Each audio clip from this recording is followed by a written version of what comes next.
I never thought watching my ex marry someone else would be the night that changed everything, but standing there in my designer dress, champagne in hand, watching him smile at her the way he used to smile at me, I realized I was about to fall apart in front of everyone who mattered. That's when I did something completely insane. I kissed a stranger, his brother. And what happened next turned a night of heartbreak into the beginning of something I never saw coming. This is my story. Hit like, drop a comment with your city so I can see how far this story travels, and stay until the end. Because the best part? You won't believe it. The invitation had arrived 3 months ago, and Vivian Ashford had stared at it for 20 minutes before throwing it in the trash. 2 days later, she fished it out again. Not because she wanted to go, not because she had any illusions about what it would feel like to watch Marcus Hendricks, the man she'd spent 4 years loving, the man who'd promised her forever before deciding she wasn't enough. Marry someone else. She retrieved it because she refused to hide. Vivian Ashford didn't hide from anything. Not boardroom battles, not hostile takeovers, not the whispers that followed her everywhere she went as one of the youngest billionaire heiresses in the country. She'd built her reputation on showing up, head high, perfectly composed, untouchable. So when the day came, a brilliant Saturday in late spring, the kind of day that seemed designed for weddings, she dressed like armor. The gown was midnight blue silk, custom-made, cut to perfection. Her hair was swept into an elegant twist, not a strand out of place. Diamond earrings, family heirlooms, each worth more than most people's houses, caught the light every time she moved. Her makeup was flawless, her heels lethal, her expression carefully neutral. She looked like power. She felt like she was drowning. The venue was exactly what she'd expected, a sprawling estate in the countryside, all manicured gardens and tasteful opulence. White chairs lined up in perfect rows, flowers everywhere, roses, peonies, hydrangeas in shades of cream and blush, string lights wrapped around ancient oak trees waiting for sunset. A quartet playing something soft and classical near the ceremony site. It was beautiful. It was unbearable. Vivian arrived late enough to slip in unnoticed, taking a seat in the back row. She told herself she'd stay for the ceremony, make a brief appearance at the reception, and leave. 2 hours maximum. She could survive 2 hours. The processional music began, and everyone stood. Vivian's hands tightened on her clutch as the bridal party made their way down the aisle. Bridesmaids in soft pink, groomsmen in charcoal gray. She recognized most of them, Marcus's college friends, his colleagues, people she'd once considered her friends too. None of them looked at her. Then came the bride. Melissa Carrington was exactly the kind of woman Marcus's family had always wanted him to marry. Old money, impeccable pedigree, the right schools, the right connections. Pretty in that wholesome, approachable way that made people trust her immediately. Sweet, uncomplicated, everything Vivian wasn't. The ceremony was traditional, predictable, perfect. Marcus's voice was steady as he recited his vows. Melissa cried pretty tears that didn't ruin her makeup. The officiant pronounced them husband and wife, and everyone applauded as they kissed. Vivian felt something crack in her chest. She should have left then. Should have slipped out during the recessional, gone home, poured herself something expensive, and let herself break down in private the way she'd been trained to do since childhood. But she didn't. Because leaving would have looked like running, and Vivian Ashford didn't run. So she stayed. The reception was held in a glass pavilion overlooking the estate's lake, everything awash in golden hour light. Round tables covered in ivory linens, centerpieces of cream roses and candles, more string lights creating a canopy of stars overhead. A live band instead of a DJ, an open bar serving top-shelf everything. Waiters circulating with champagne and hors d'oeuvres that probably cost more per bite than most people spent on entire meals. It was the kind of wedding Vivian had once imagined having herself. She accepted a glass of champagne from a passing waiter and positioned herself near the edge of the space, close enough to be seen but far enough to avoid conversation. Her strategy was simple. Be visible. Be composed. Be untouchable.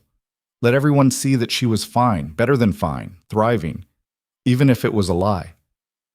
Vivian Ashford, I wasn't sure you'd actually come. She turned to find Chelsea Monroe, one of Melissa's bridesmaids, and someone Vivian had never particularly liked. Chelsea's smile was sharp, her eyes assessing. Wouldn't miss it, Vivian said smoothly, taking a sip of champagne. It's a beautiful wedding. It really is. Chelsea's gaze flickered over Vivian's dress, her jewelry, her carefully blank expression. You look amazing, by the way. I love that you didn't let, well, the situation, stop you from celebrating with everyone. The barb was delicate, wrapped in false sweetness, but it landed exactly where Chelsea intended. Why would it? Vivian's smile didn't waver. Marcus and I ended things years ago. I'm happy for him. Of course you are. Chelsea leaned in, lowering her voice conspiratorially. Between us? I always thought you two were wrong for each other anyway. You're so intense. Marcus needs someone softer, someone who doesn't intimidate him. Vivian's fingers tightened on her glass. How fortunate he found that. Right? Chelsea didn't catch, or chose to ignore, the edge in Vivian's tone. Melissa's perfect for him. She actually wants the same things he does. Family, stability, a normal life. Not, She gestured vaguely at Vivian. All this. All this, Vivian repeated flatly. You know what I mean. The empire building, the constant work, the whole Ice Queen billionaire thing. Chelsea laughed lightly. It's impressive, don't get me wrong, but it's not exactly wife material, is it? Something hot and sharp twisted in Vivian's stomach. She wanted to throw her champagne in Chelsea's face, wanted to deliver a cutting response that would leave the other woman speechless. Wanted to do something, anything, that would release the pressure building behind her ribs. Instead, she smiled wider. If you'll excuse me, she said, voice perfectly level, I should circulate. She walked away before Chelsea could respond, her heels clicking against the pavilion floor with measured precision. She could feel eyes following her, hear the whispers starting. Of course people were watching. She was probably the most interesting thing at this wedding, besides the bride and groom. The tragic ex-girlfriend, showing up to watch her former love marry someone better. Vivian found an empty table near the back and set down her champagne, her hands trembling slightly, now that no one could see them. She took a slow breath, then another, forcing her composure back into place. This was a mistake. She should never have come. Speech! Speech! Speech! The chanting started near the head table, and Vivian looked up to see Marcus standing, microphone in hand, grinning at his new wife. The crowd quieted as he began to speak. First, I want to thank everyone for being here today, Marcus said, his voice warm and confident. Melissa and I are so grateful to be surrounded by the people we love most. Vivian's chest tightened. I'm not usually great with words, Marcus continued, and several people laughed because it was true. He'd always been more comfortable with numbers than emotions. But I want to try to explain what this day means to me, what Melissa means to me. He turned to his bride, and the expression on his face was so open, so full of uncomplicated joy, that Vivian had to look away. When Melissa and I met, I'd honestly given up on finding this, Marcus said. Real partnership, real understanding, someone who sees me for who I actually am, not who they want me to be. Someone who makes life feel easy instead of complicated. The words hit Vivian like physical blows. Easy, uncomplicated, real, all the things she'd apparently failed to be. Melissa, you make me want to be better, Marcus continued. Not perfect, just better. You make me laugh. You make me feel safe. You make me feel like I can just be myself. No pressure, no expectations I can't meet. Just us. The crowd made soft, appreciative sounds. Several people were crying. Vivian felt like she was being flayed alive. So thank you, Marcus finished, raising his glass. For saying yes. For choosing me. For being exactly who you are. I promise to spend the rest of my life making you as happy as you make me. Everyone applauded. Melissa was crying again, beaming up at Marcus like he'd hung the moon. They kissed, and the applause grew louder. Vivian stood abruptly, her chair scraping against the floor. A few heads turned in her direction, but she didn't care anymore. She needed to leave. Now, before she fell apart in front of 300 people who were already pitying her.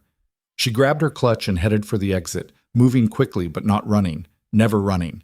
She made it to the edge of the pavilion before she saw him. Marcus was standing near the entrance, having apparently stepped away from the head table for a moment. Their eyes met across the space, and Vivian watched something flicker across his face, surprise, discomfort, and then, unmistakably, pity. That look destroyed her. Not anger, not regret, not even guilt, just pity.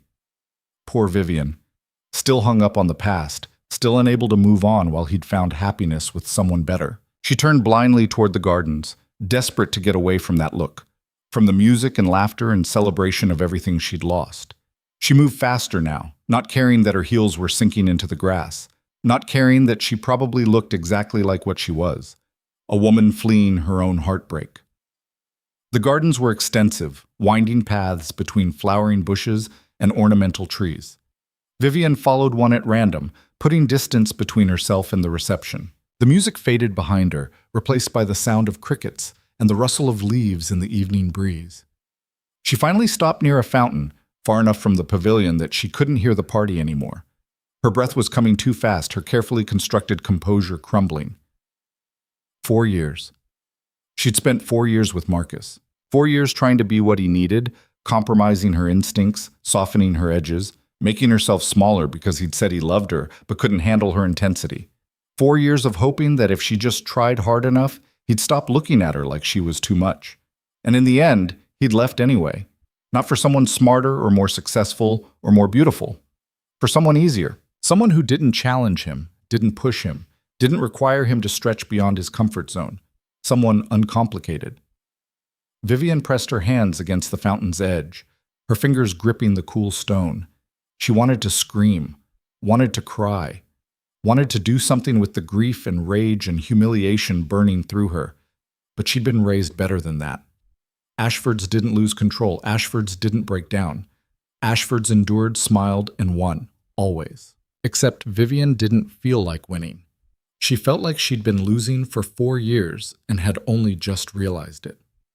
"You okay?" The voice came from behind her, low and masculine and concerned. Vivian spun around, startled, her guard immediately slamming back into place.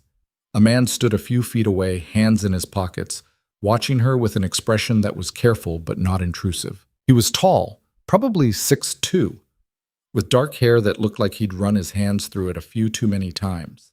He wore the groomsman's charcoal suit, but the tie was loose and the jacket was slung over one shoulder. There was something solid about him, something grounded that contrasted sharply with the polished crowd back at the reception. Vivian recognized him vaguely from the ceremony, one of the groomsmen. She hadn't paid much attention to anyone except Marcus and Melissa. "I'm fine," she said automatically, straightening her posture and smoothing her expression into something neutral. "Just needed some air." The man's eyes, dark, direct, flickered over her face, and Vivian had the uncomfortable sensation that he was seeing more than she wanted to show. "That's the line I used when my ex got married," he said, his tone conversational. "Turned out I wasn't fine. I was hiding in a parking garage trying not to punch a wall." Despite everything, Vivian felt the corner of her mouth twitch. "Did you punch the wall?" "Nah. Decided my hand was worth more than the satisfaction." He moved closer, but not crowding. "I'm Ethan. Marcus's brother." Of course he was.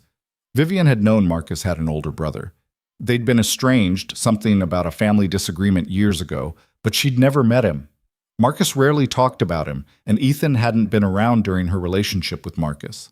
"Vivian," she said, even though he clearly already knew. Everyone at this wedding knew who she was. "I know." Ethan's expression was wry, but not unkind. "The ex-girlfriend brave enough to show up. People have been talking." "I'm sure they have." Vivian's voice was cool, automatic defense mechanisms kicking in. "I'm quite the spectacle." "Or you're someone who refused to let her past dictate her present." Ethan shrugged. "Depends on how you look at it."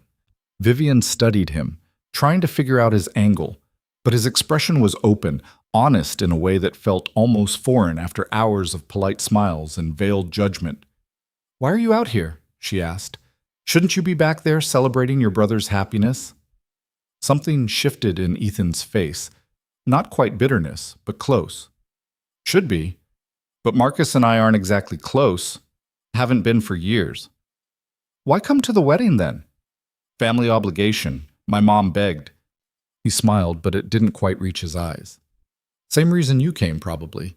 Sometimes it's easier to show up and endure than to deal with the fallout of not showing up. Vivian found herself nodding before she could stop herself. Yes, exactly. They stood in silence for a moment, the fountain burbling quietly behind them. In the distance, the band started playing something upbeat, and Vivian could imagine everyone dancing, celebrating, living their perfect lives while she hid in the gardens like a coward. "You want to know what I think?" Ethan asked. "Not particularly," he grinned. "I'm going to tell you anyway. I think you came here tonight because you wanted to prove you were over it, over him. And now you're realizing you're not, and that's terrifying because it means 4 years wasn't enough time to stop caring." Vivian's breath caught. It was too accurate, too precise, cutting straight through every defense she'd spent the evening building. "You don't know anything about me," she said, but her voice lacked its usual edge. "No," Ethan agreed, "but I know what it looks like when someone's trying not to fall apart. I've been there." "And what did you do?" The question came out smaller than she intended. "At first, pretended I was fine, threw myself into work, dated people I didn't care about, built a life that looked good on paper." He paused. "Then I realized I was just running, and eventually I stopped." "Stopped what?" "Running, pretending, trying to be someone I wasn't." Ethan's gaze was steady. "Best thing I ever did." Vivian wanted to argue, to throw up her walls and shut this down, but something about the way he was looking at her, not with pity, not with judgment, just with understanding, made her defenses feel exhausting instead of necessary. "I don't know how to stop," she admitted quietly. "Being in control, being perfect, being untouchable. Maybe you don't have to figure it out all at once." Ethan tilted his head toward the pavilion where music and laughter drifted through the evening air. "But maybe you could start by letting yourself be human for one night. I am human." "Are you?"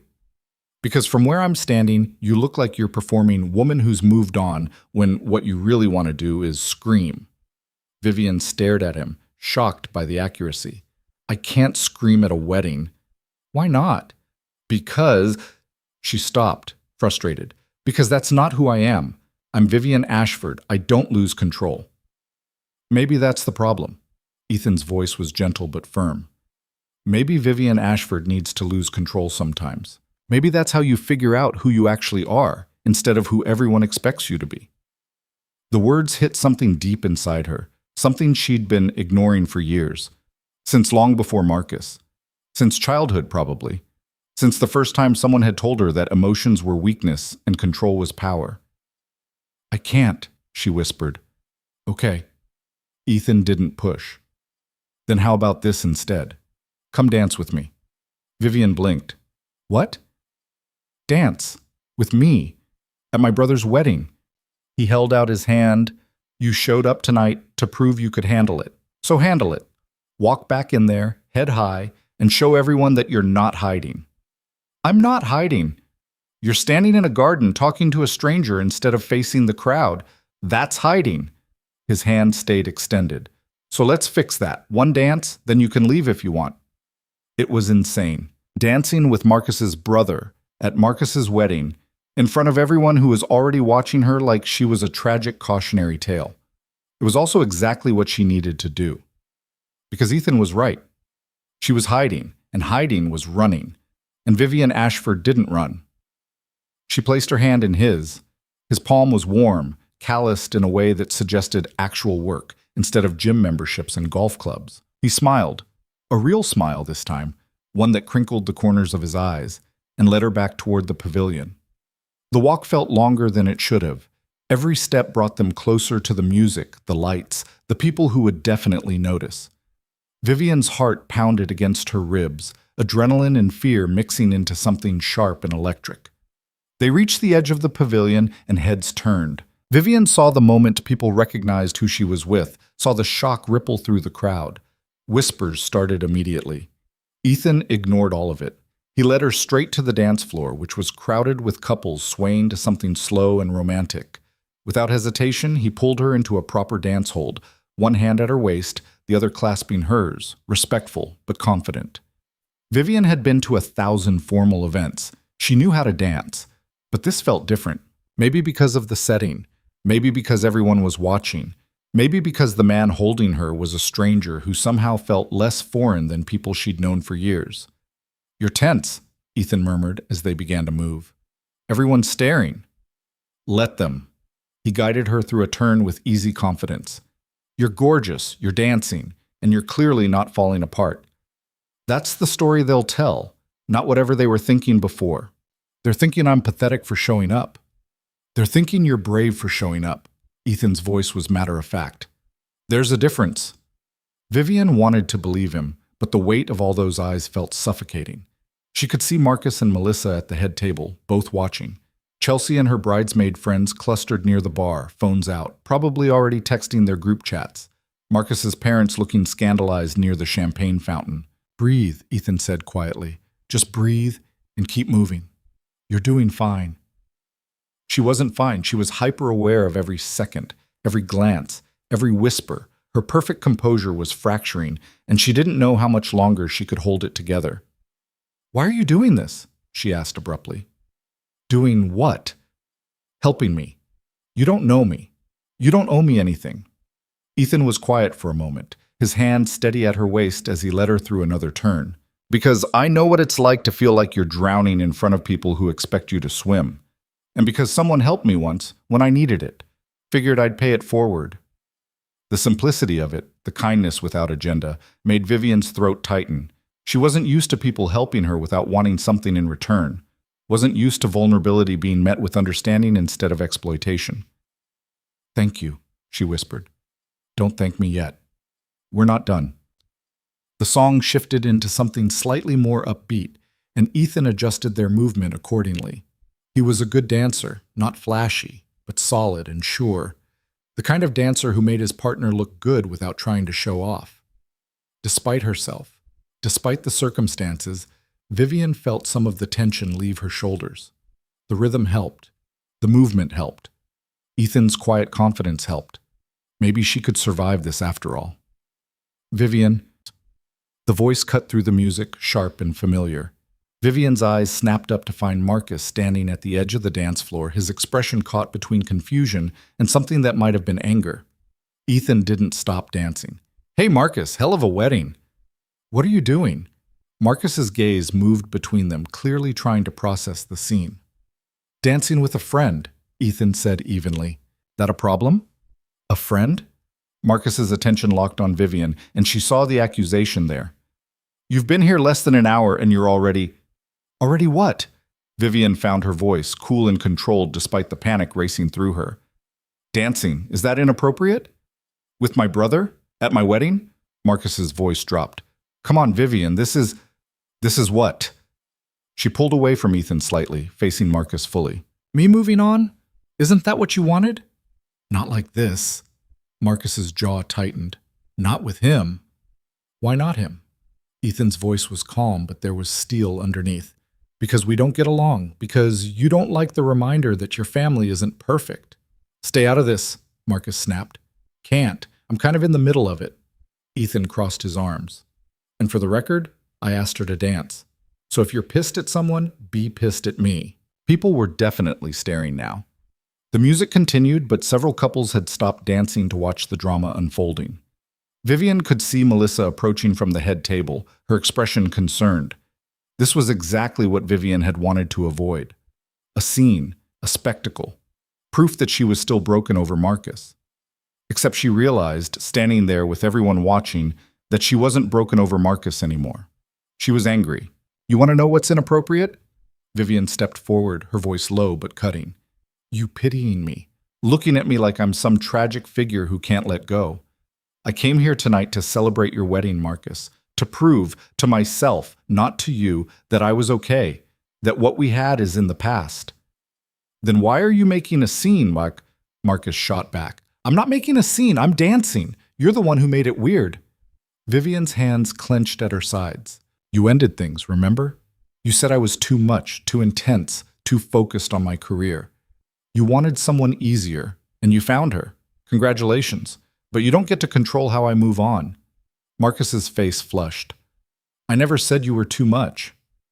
"You didn't have to. Every time you asked me to skip a meeting to have dinner with your family, Every time you got uncomfortable when I talked about work, every time you introduced me to someone and felt the need to apologize for my success, you said it. The words were coming faster now, years of repressed frustration spilling out. You wanted me to be smaller, quieter, less ambitious, and I tried, Marcus. I really tried, but it was never enough. That's not fair, Marcus said, but his voice had lost some of its edge. Maybe not, but it's honest. Vivian took a breath, forcing herself to slow down. I'm not here to ruin your wedding. I'm not here to win you back. I'm here because I refuse to be the woman who hid. So I'm sorry if seeing me with your brother bothers you, but my life isn't about you anymore. The silence that followed was deafening. Everyone within earshot had stopped pretending not to listen. Melissa had reached them but seemed frozen, unsure whether to intervene. Marcus stared at Vivian like he was seeing her for the first time, or maybe for the last time. I'm sorry, he said finally, quietly. I didn't mean to make you feel that way. I know. And somehow Vivian did. Marcus hadn't been malicious. He'd just been limited. Limited in his ability to love someone who existed outside his comfort zone. But you did. And now you're married to someone who fits your life better. So be happy with her.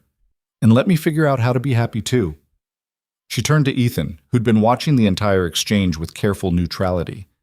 Can we go somewhere quieter? Yeah. He offered his arm. I know a place. They walked away from the dance floor together, leaving Marcus standing there with his new wife and 300 wedding guests, all watching his ex-girlfriend exit on the arm of his estranged brother. Vivian should have felt embarrassed, exposed, humiliated. Instead, she felt lighter than she had in years.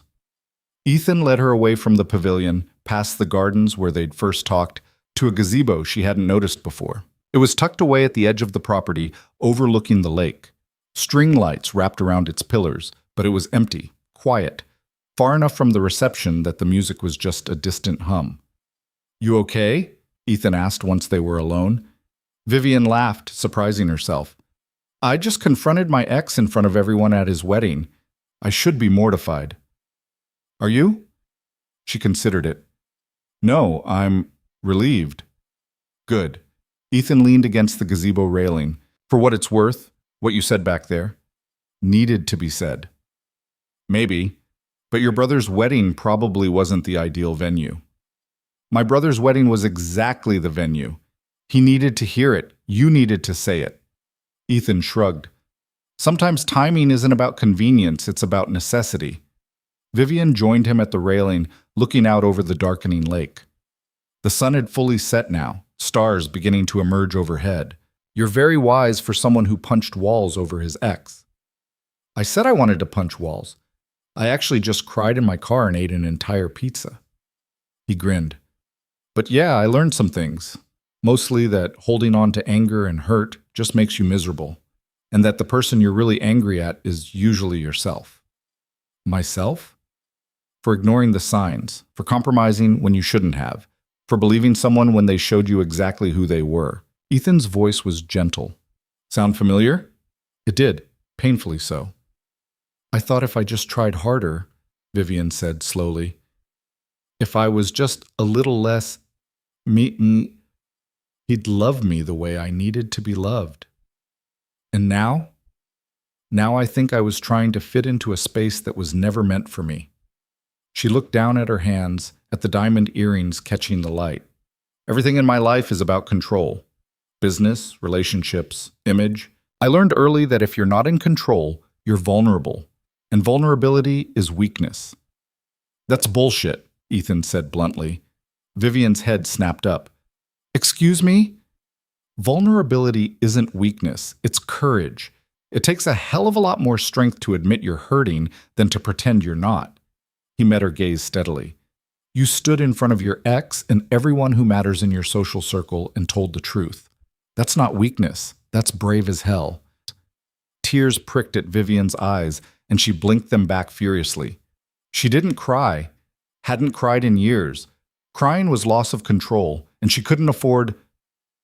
It's okay to cry, Ethan said quietly. I don't cry. Everyone cries. Not me. but her voice cracked on the words, betraying her. Ethan didn't say anything else, just stood there, solid and present, while Vivian fought against the emotions threatening to overwhelm her. She lost. The first tear slipped down her cheek, then another. Then she was crying in earnest, silent sobs shaking her shoulders as 4 years of repressed grief finally broke through. She pressed her hands against her face, ashamed and angry and relieved all at once. She felt Ethan move closer, felt his jacket settle around her shoulders.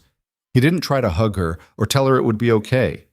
He just stayed close, a quiet presence while she fell apart. When the tears finally slowed, Vivian lowered her hands, staring out at the lake through blurry vision. "I'm sorry." "Don't be. I ruined your jacket. It's rental. Don't care." Ethan's voice held a hint of amusement. "Feel better? Did she?" Vivian took inventory. Her makeup was ruined. Her perfect composure was shattered. Everyone at that wedding would be talking about her breakdown for weeks. And somehow, yes, she felt better. "A little," she admitted. "Good." Ethan was quiet for a moment. "Can I ask you something?" "I suppose." "When was the last time you did something just because you wanted to? Not because it was smart or strategic or good for business, just because it made you happy?" Vivian opened her mouth to answer and realized she couldn't. She genuinely couldn't remember the last time she'd made a choice based purely on joy instead of calculation. "That's what I thought," Ethan said gently. "Maybe that's something to work on." "I don't know how." "Sure you do. You just did it." At her confused look, he elaborated. "You told Marcus the truth back there. Not the strategic truth or the polite truth. The real truth. That took guts. That took putting what you needed ahead of what was comfortable. That was anger, not happiness. Same principle. Authenticity." Ethan turned to face her fully. "You're so busy being who everyone expects Vivian Ashford to be that you've forgotten who Vivian actually is. The woman under all the armor." "Maybe there is no woman under the armor," Vivian said, but it came out uncertain instead of definitive. "I don't believe that." Ethan's gaze was searching. "I think she's in there, just buried under years of protection." Vivian wanted to argue, wanted to dismiss him as naive or presumptuous, but something about the way he was looking at her, seeing her, really seeing her, made it impossible to deflect. "I'm scared," she whispered. "Of what?" "That if I let go of the control, if I stop performing, there won't be anything left. That the armor is all there is." "There's more." Ethan's voice was certain. "I saw her tonight. The woman who showed up to a painful event because she refused to hide. The woman who told the truth even when it was terrifying. The woman who's standing here right now, letting herself be vulnerable with a stranger. She's real. She's there. You just have to let her breathe." The words settled into Vivian's chest, heavy and hopeful at the same time.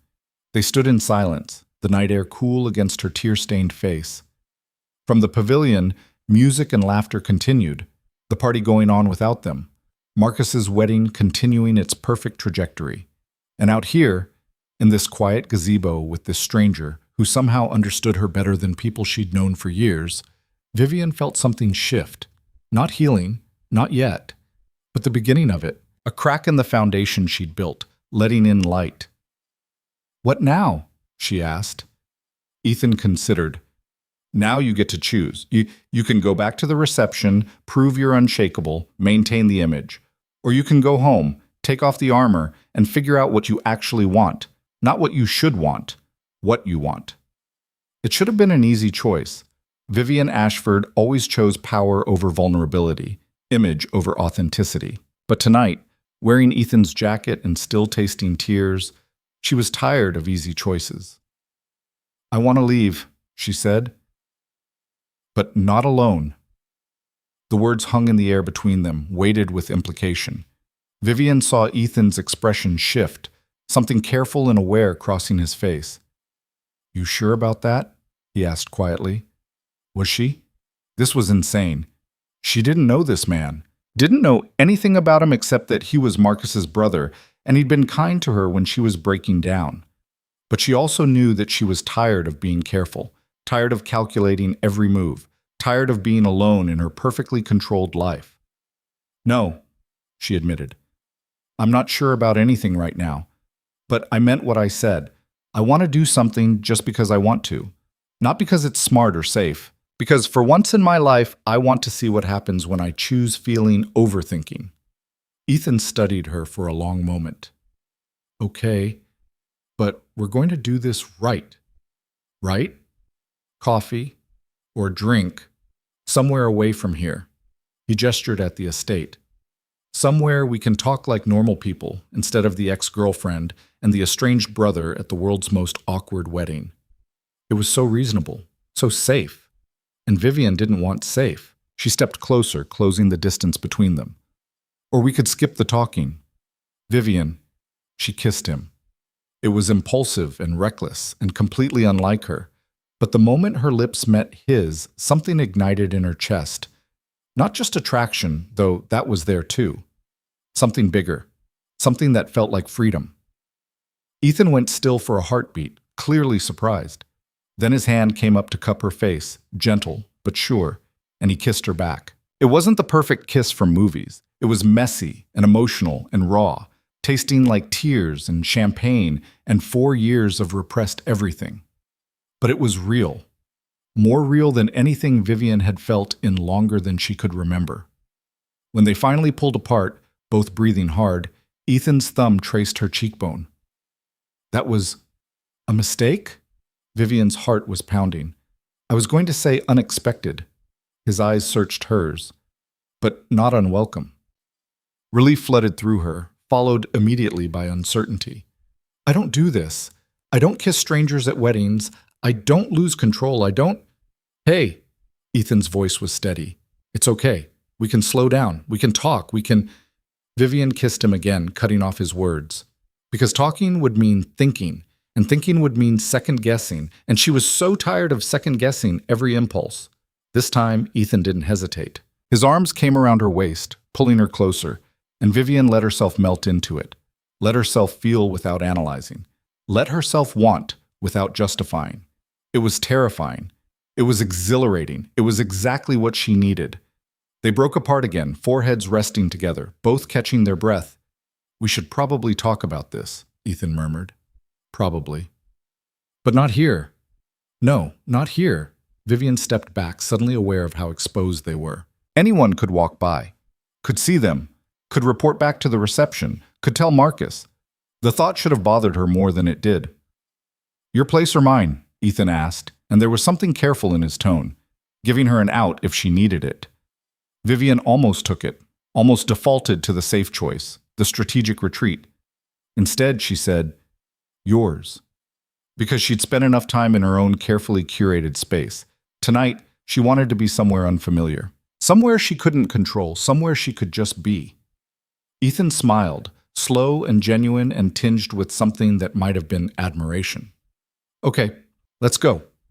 They left the gazebo hand in hand, walking through the gardens toward the parking area. As they went, Vivian caught glimpses of the pavilion through the trees, still lit up and celebrating. She should have felt guilty for leaving, should have worried about what people would think. She didn't. For the first time in 4 years, maybe longer, Vivian Ashford was choosing what she wanted over what she should want. And it felt like finally, she could breathe. Ethan's truck was nothing like what Vivian expected. She'd assumed, without really thinking about it, that Marcus's brother would drive something sleek and expensive, something that matched the polished world of the wedding they'd just left.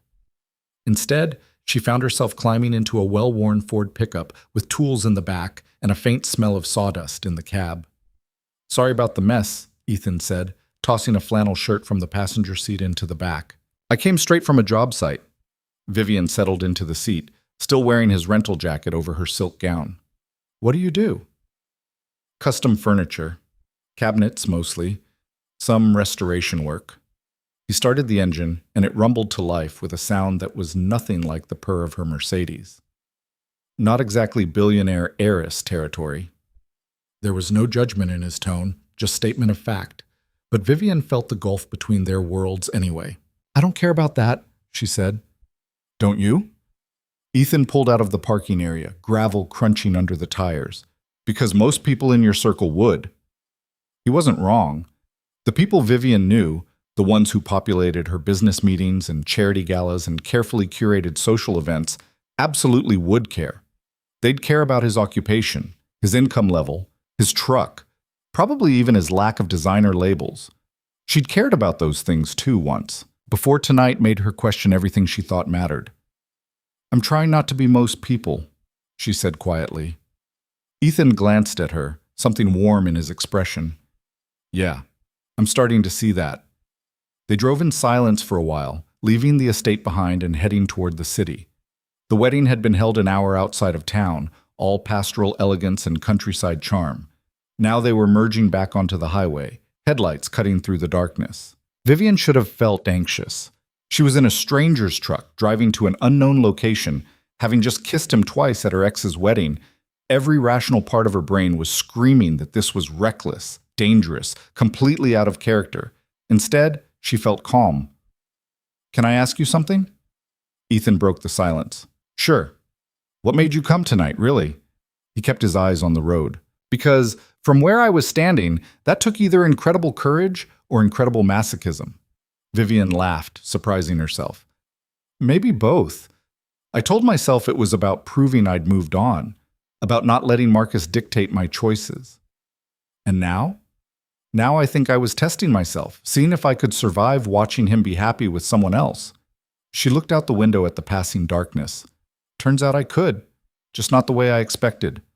By confronting him, by realizing he doesn't matter anymore." The words felt true as she said them.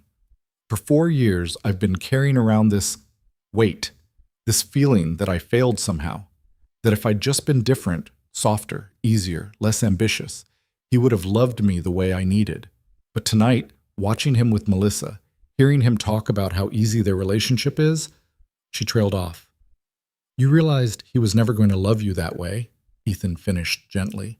"Because that would have required you to stop being yourself." "Yes." Vivian's throat tightened. "And I'm tired of apologizing for who I am." "Good. You shouldn't have to." Ethan merged into the right lane. "My ex wanted me to be someone else too, more ambitious, more social, more interested in climbing the ladder. She couldn't understand why I'd rather build furniture than run the family business." "There's a family business?" "Yeah. Real estate development. My father built it from nothing, and Marcus took over when Dad retired." Ethan's voice was carefully neutral. "I was supposed to take over with him. Brothers running the empire together. Instead, I walked away." Vivian heard the story beneath the words. "They didn't take it well. That's putting it mildly. My father didn't speak to me for 2 years. Marcus called me selfish. My ex left because she'd signed up to marry a real estate mogul, not a carpenter." He shrugged, but Vivian could see the tension in his shoulders. "But I couldn't do it. Couldn't spend my life building things I didn't care about just to make other people happy." "So you chose yourself." "So I chose myself," Ethan agreed, "and lost most of my family in the process." They exited the highway, entering a neighborhood Vivian didn't recognize. Not the upscale areas she frequented, but not rundown either. Just normal. Tree-lined streets, modest houses, cars parked in driveways instead of garages. "Is that why you and Marcus aren't close?" Vivian asked. "Part of it. The other part is that Marcus never forgave me for making him look bad." Ethan turned down a residential street. In his mind, I abandoned the family. Chose selfishness over responsibility. Every success I have in my own business just reminds him that I don't regret leaving. "Do you regret it?" "Not for a second." Ethan pulled into a driveway in front of a small craftsman-style house. "This is me." Vivian looked at the house.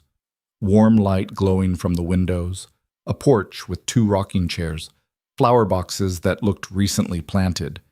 It was charming in a way that had nothing to do with grandeur and everything to do with care. "It's lovely," she said honestly. "It's small, needs work. The kitchen's from the 70s and the bathroom desperately needs updating." Ethan killed the engine. "But it's mine. Built half the furniture inside myself."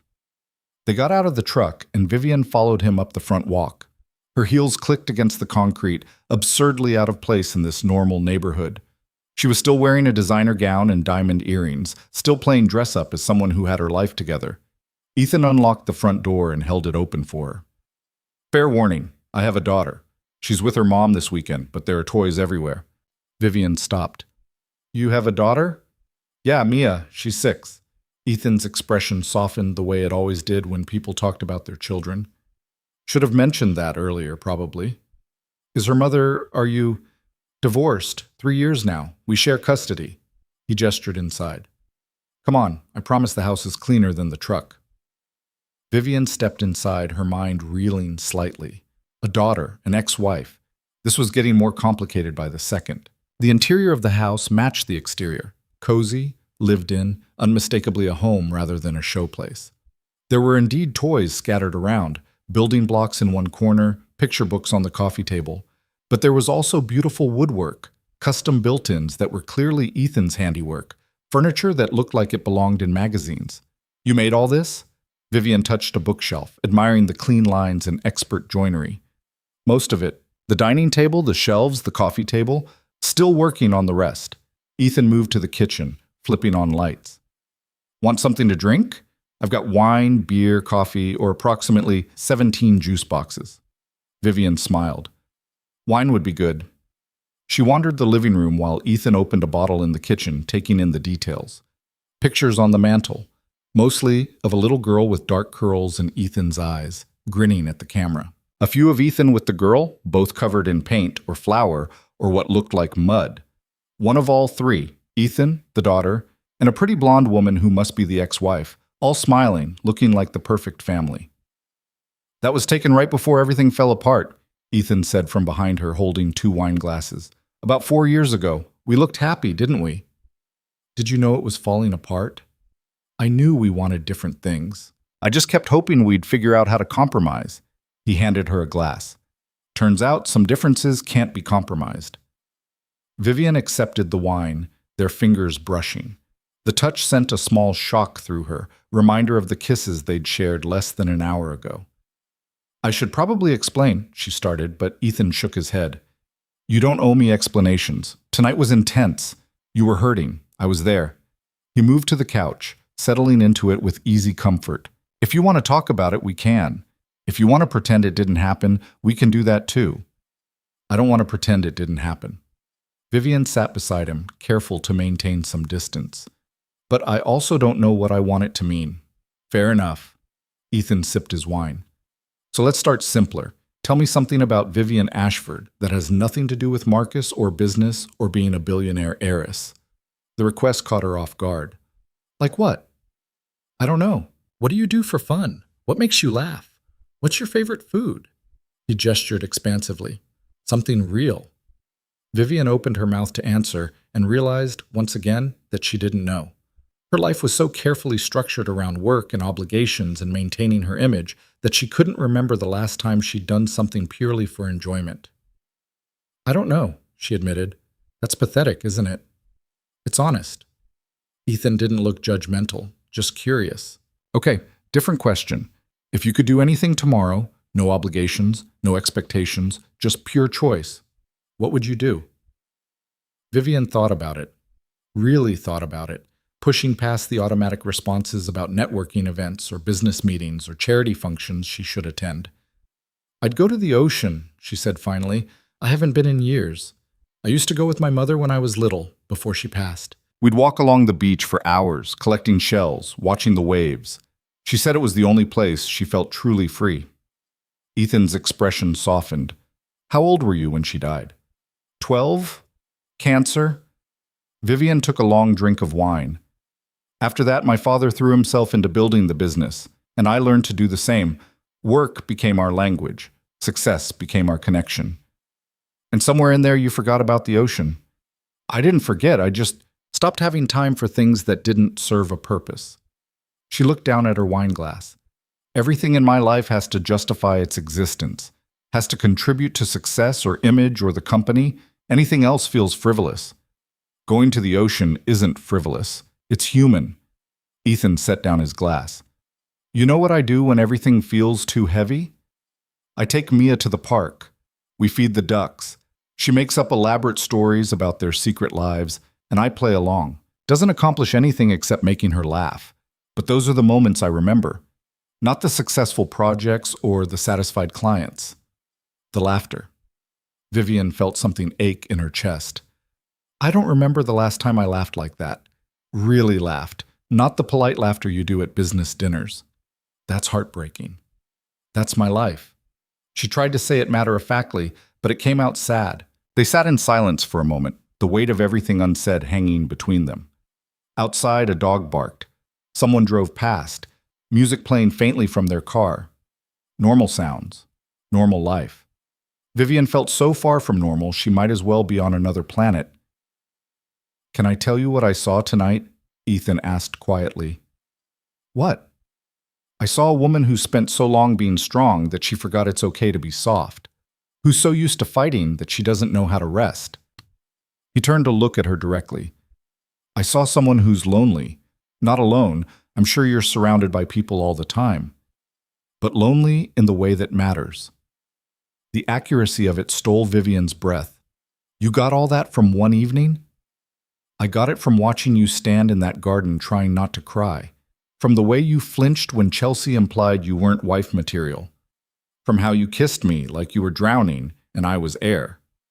His voice was gentle but unflinching. "You're exhausted, Vivian, and you've been exhausted for a long time." Tears threatened again, but this time Vivian didn't fight them as hard. "I don't know how to not be exhausted. I don't know how to just stop." "Then don't stop. Just slow down. Just for tonight." Ethan stood, offering his hand. "Come on." Vivian looked at his extended hand, uncertain. "Where?" "Trust me." It was asking a lot. She barely knew him. Had no reason to trust him beyond the fact that he'd been kind when she was breaking down. But tonight was about choosing feeling over thinking. About doing what she wanted instead of what was safe. She took his hand. Ethan led her through the kitchen to a back door that opened onto a small deck. The backyard was modest, a patch of grass, some garden beds, a large oak tree with a tire swing hanging from one branch. Nothing spectacular. But when Vivian looked up, she gasped. The sky was full of stars, more than she'd seen in years living in the city. The light pollution here was less intense, and the night was clear, and suddenly she was looking at a universe that made her feel both infinitely small and somehow connected to something bigger. "I come out here when I can't sleep," Ethan said, still holding her hand. "Reminds me there's more to life than whatever I'm worried about." Vivian couldn't speak. She just stared up at the stars, feeling something crack open in her chest. When was the last time she'd looked at the sky? Really looked, not just glanced up while rushing from car to building? "My mom used to say the stars were proof that beautiful things could exist without purpose," she whispered. "They're just there, just being, not accomplishing anything or serving any function, just beautiful." Your mom sounds like she was wise. She was. She tried to teach me that not everything has to be useful, that sometimes things can just be. Vivian's voice cracked. "I wish I'd listened better." Ethan squeezed her hand. "It's not too late." They stood like that for a long time, hand in hand on his back deck, looking at stars. Vivian felt something shifting inside her, not healing exactly, but loosening, like she'd been holding her breath for years and was finally, slowly, learning to exhale. "Can I ask you something else?" Ethan's voice was quiet, careful not to break the moment. "Okay." "Why did you kiss me?" "Really?" Vivian considered deflecting, making it about impulse or emotion or temporary insanity, but she'd spent enough of her life hiding behind convenient lies.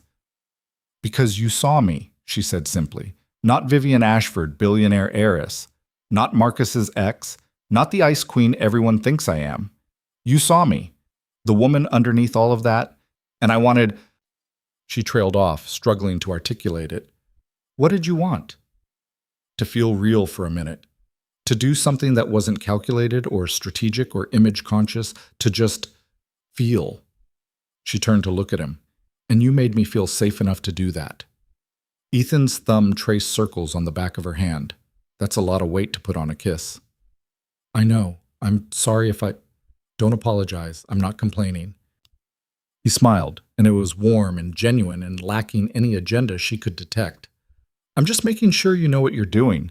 Because I like you, Vivian. And I think under different circumstances we could be something. But I've got a daughter to think about. An ex-wife who'd probably love any excuse to claim I'm unstable. A family who already thinks I make terrible decisions. You're saying this is a bad idea." I'm saying it's complicated, and you're in a vulnerable place. And I don't want to be the rebound you regret when you wake up tomorrow and remember who you are. The words should have stung. Instead, they made Vivian like him even more. Because he was right. She was vulnerable. This was complicated, and tomorrow, reality would come crashing back. But she was tired of making every decision based on tomorrow's consequences. I don't know what I'll feel tomorrow, she said honestly. I don't know if this is rebound or something real or just two lonely people finding comfort in each other. But right now, standing here with you, I feel more like myself than I have in years. So maybe we don't figure it out. Maybe we just see what happens. Ethan studied her face, searching for something. And if what happens is messy, then it's messy. I've spent my whole life avoiding mess. Maybe it's time I learned to live in it. Something shifted in Ethan's expression, a decision being made, a wall coming down. He stepped closer, his free hand coming up to cup her face the way he had in the gazebo. "You're sure?" he asked, his voice low. Vivian's answer was to kiss him. This time it was slower, less desperate. This time they had privacy and time and no wedding reception to interrupt them. Ethan pulled her closer, his arms solid around her waist, and Vivian let herself melt into it. Let herself stop thinking and just feel the warmth of his body against hers, the gentleness of his touch despite his obvious strength, the way he kissed her like she mattered. When they finally broke apart, both breathing hard, Ethan rested his forehead against hers. "We should slow down," he murmured, but he didn't let go. "Should we?" Vivian's hands were fisted in his shirt. "Probably, yeah." He pulled back slightly, putting a few inches between them. "Because if we don't, I'm going to invite you inside, and you're going to say yes, and tomorrow you're going to wake up wondering what the hell you were thinking." "You seem very certain of that."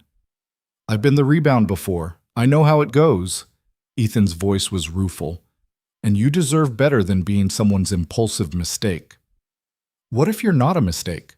The question came out smaller than Vivian intended. "Then we'll still be here tomorrow. And the day after. And we can figure it out when you're not wearing a ball gown and running from your ex's wedding." He smiled to soften the words. "I'm not going anywhere, Vivian, but I need you to be sure this is what you want. Not just tonight, but actually want." It was infuriatingly reasonable. It was also probably right. Vivian stepped back, wrapping her arms around herself. The night air was cooler now, and without Ethan's warmth, she felt exposed. "I should go," she said. "Let me drive you." "No, I'll call a car." She pulled out her phone, grateful for something practical to focus on. "Thank you, for tonight, for being kind when I was falling apart." "Vivian, you're right, this is complicated, and I'm not thinking clearly, and tomorrow I'll probably be horrified that I kissed my ex's brother at his wedding." She was talking too fast now, reverting to familiar patterns. "Build the walls, protect yourself. Don't let anyone see how much it hurts to be rejected. So we should just..." Ethan caught her hand, stopping her spiral. "Hey, I'm not rejecting you. I'm protecting you. There's a difference." "Protecting me from what?" "From doing something you'll regret just to prove you've moved on. From using me to hurt Marcus. From waking up tomorrow and realizing you confused comfort with connection." He squeezed her hand gently. "I meant what I said. I like you, but I need to know you like me. Ethan, the carpenter with the messy truck and the 6-year-old daughter. Not just the guy who happened to be there when you needed someone." The distinction hit home. Was that what this was? Had she kissed him because of who he was? Or just because he was there? Because he was kind? Because he was Marcus's brother and some petty part of her wanted to prove she could move on? "I don't know," she admitted.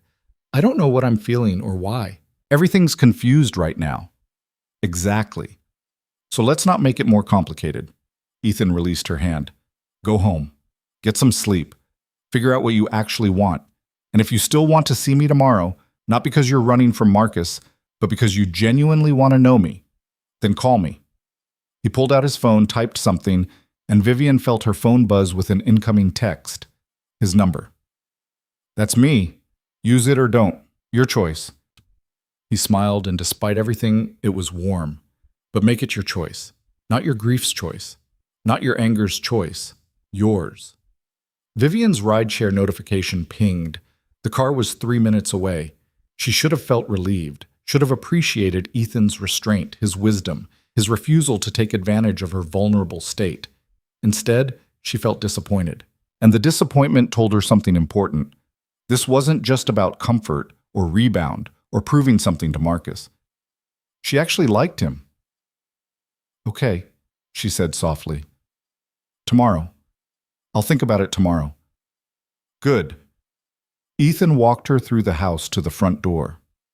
"And Vivian? For what it's worth.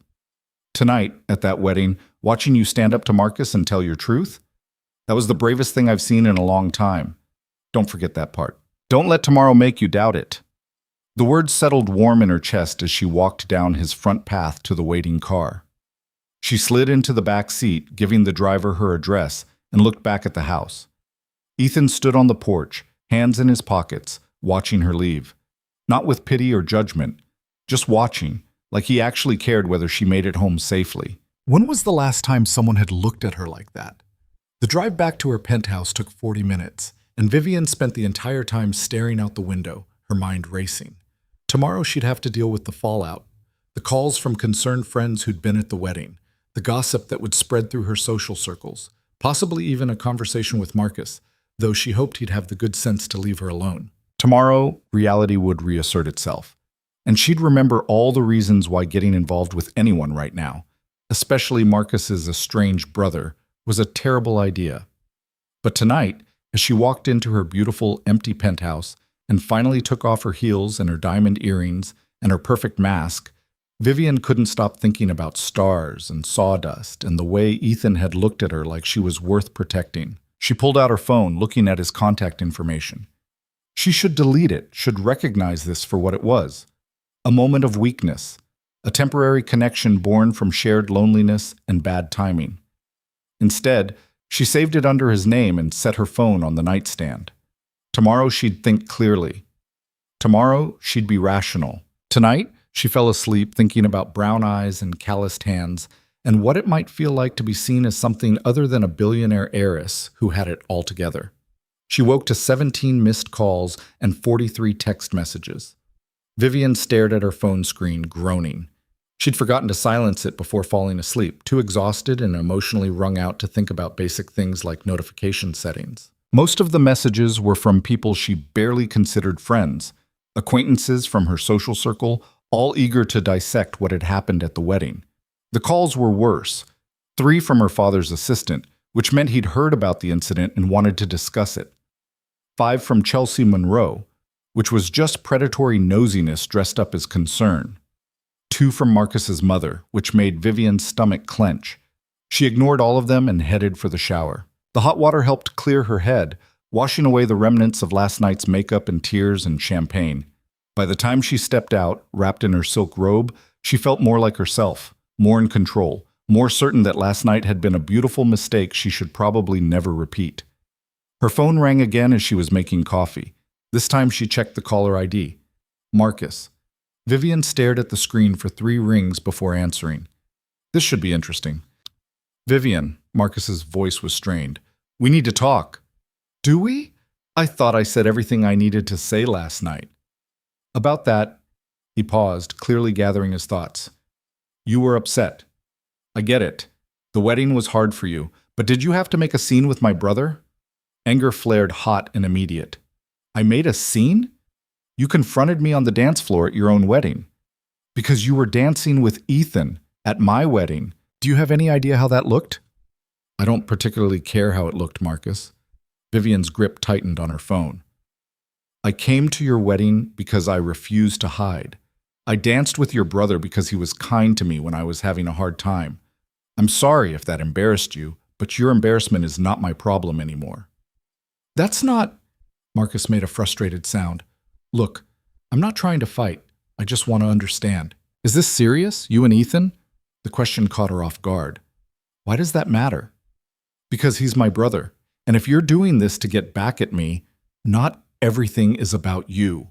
The words came out sharper than she intended. "Maybe I liked him.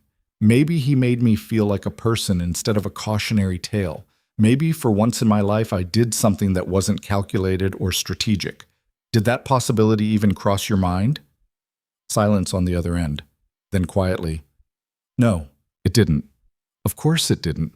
Because in your world, I'm still the ex-girlfriend hung up on you, still the woman who couldn't let go. It couldn't possibly be that I actually moved on."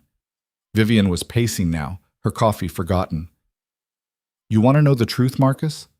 Last night was the first time in 4 years that I felt like myself, the real me. Not the version I tried to be for you, not the polished billionaire heiress everyone expects, just me. And that had nothing to do with revenge or getting back at you. It had to do with finally letting myself breathe."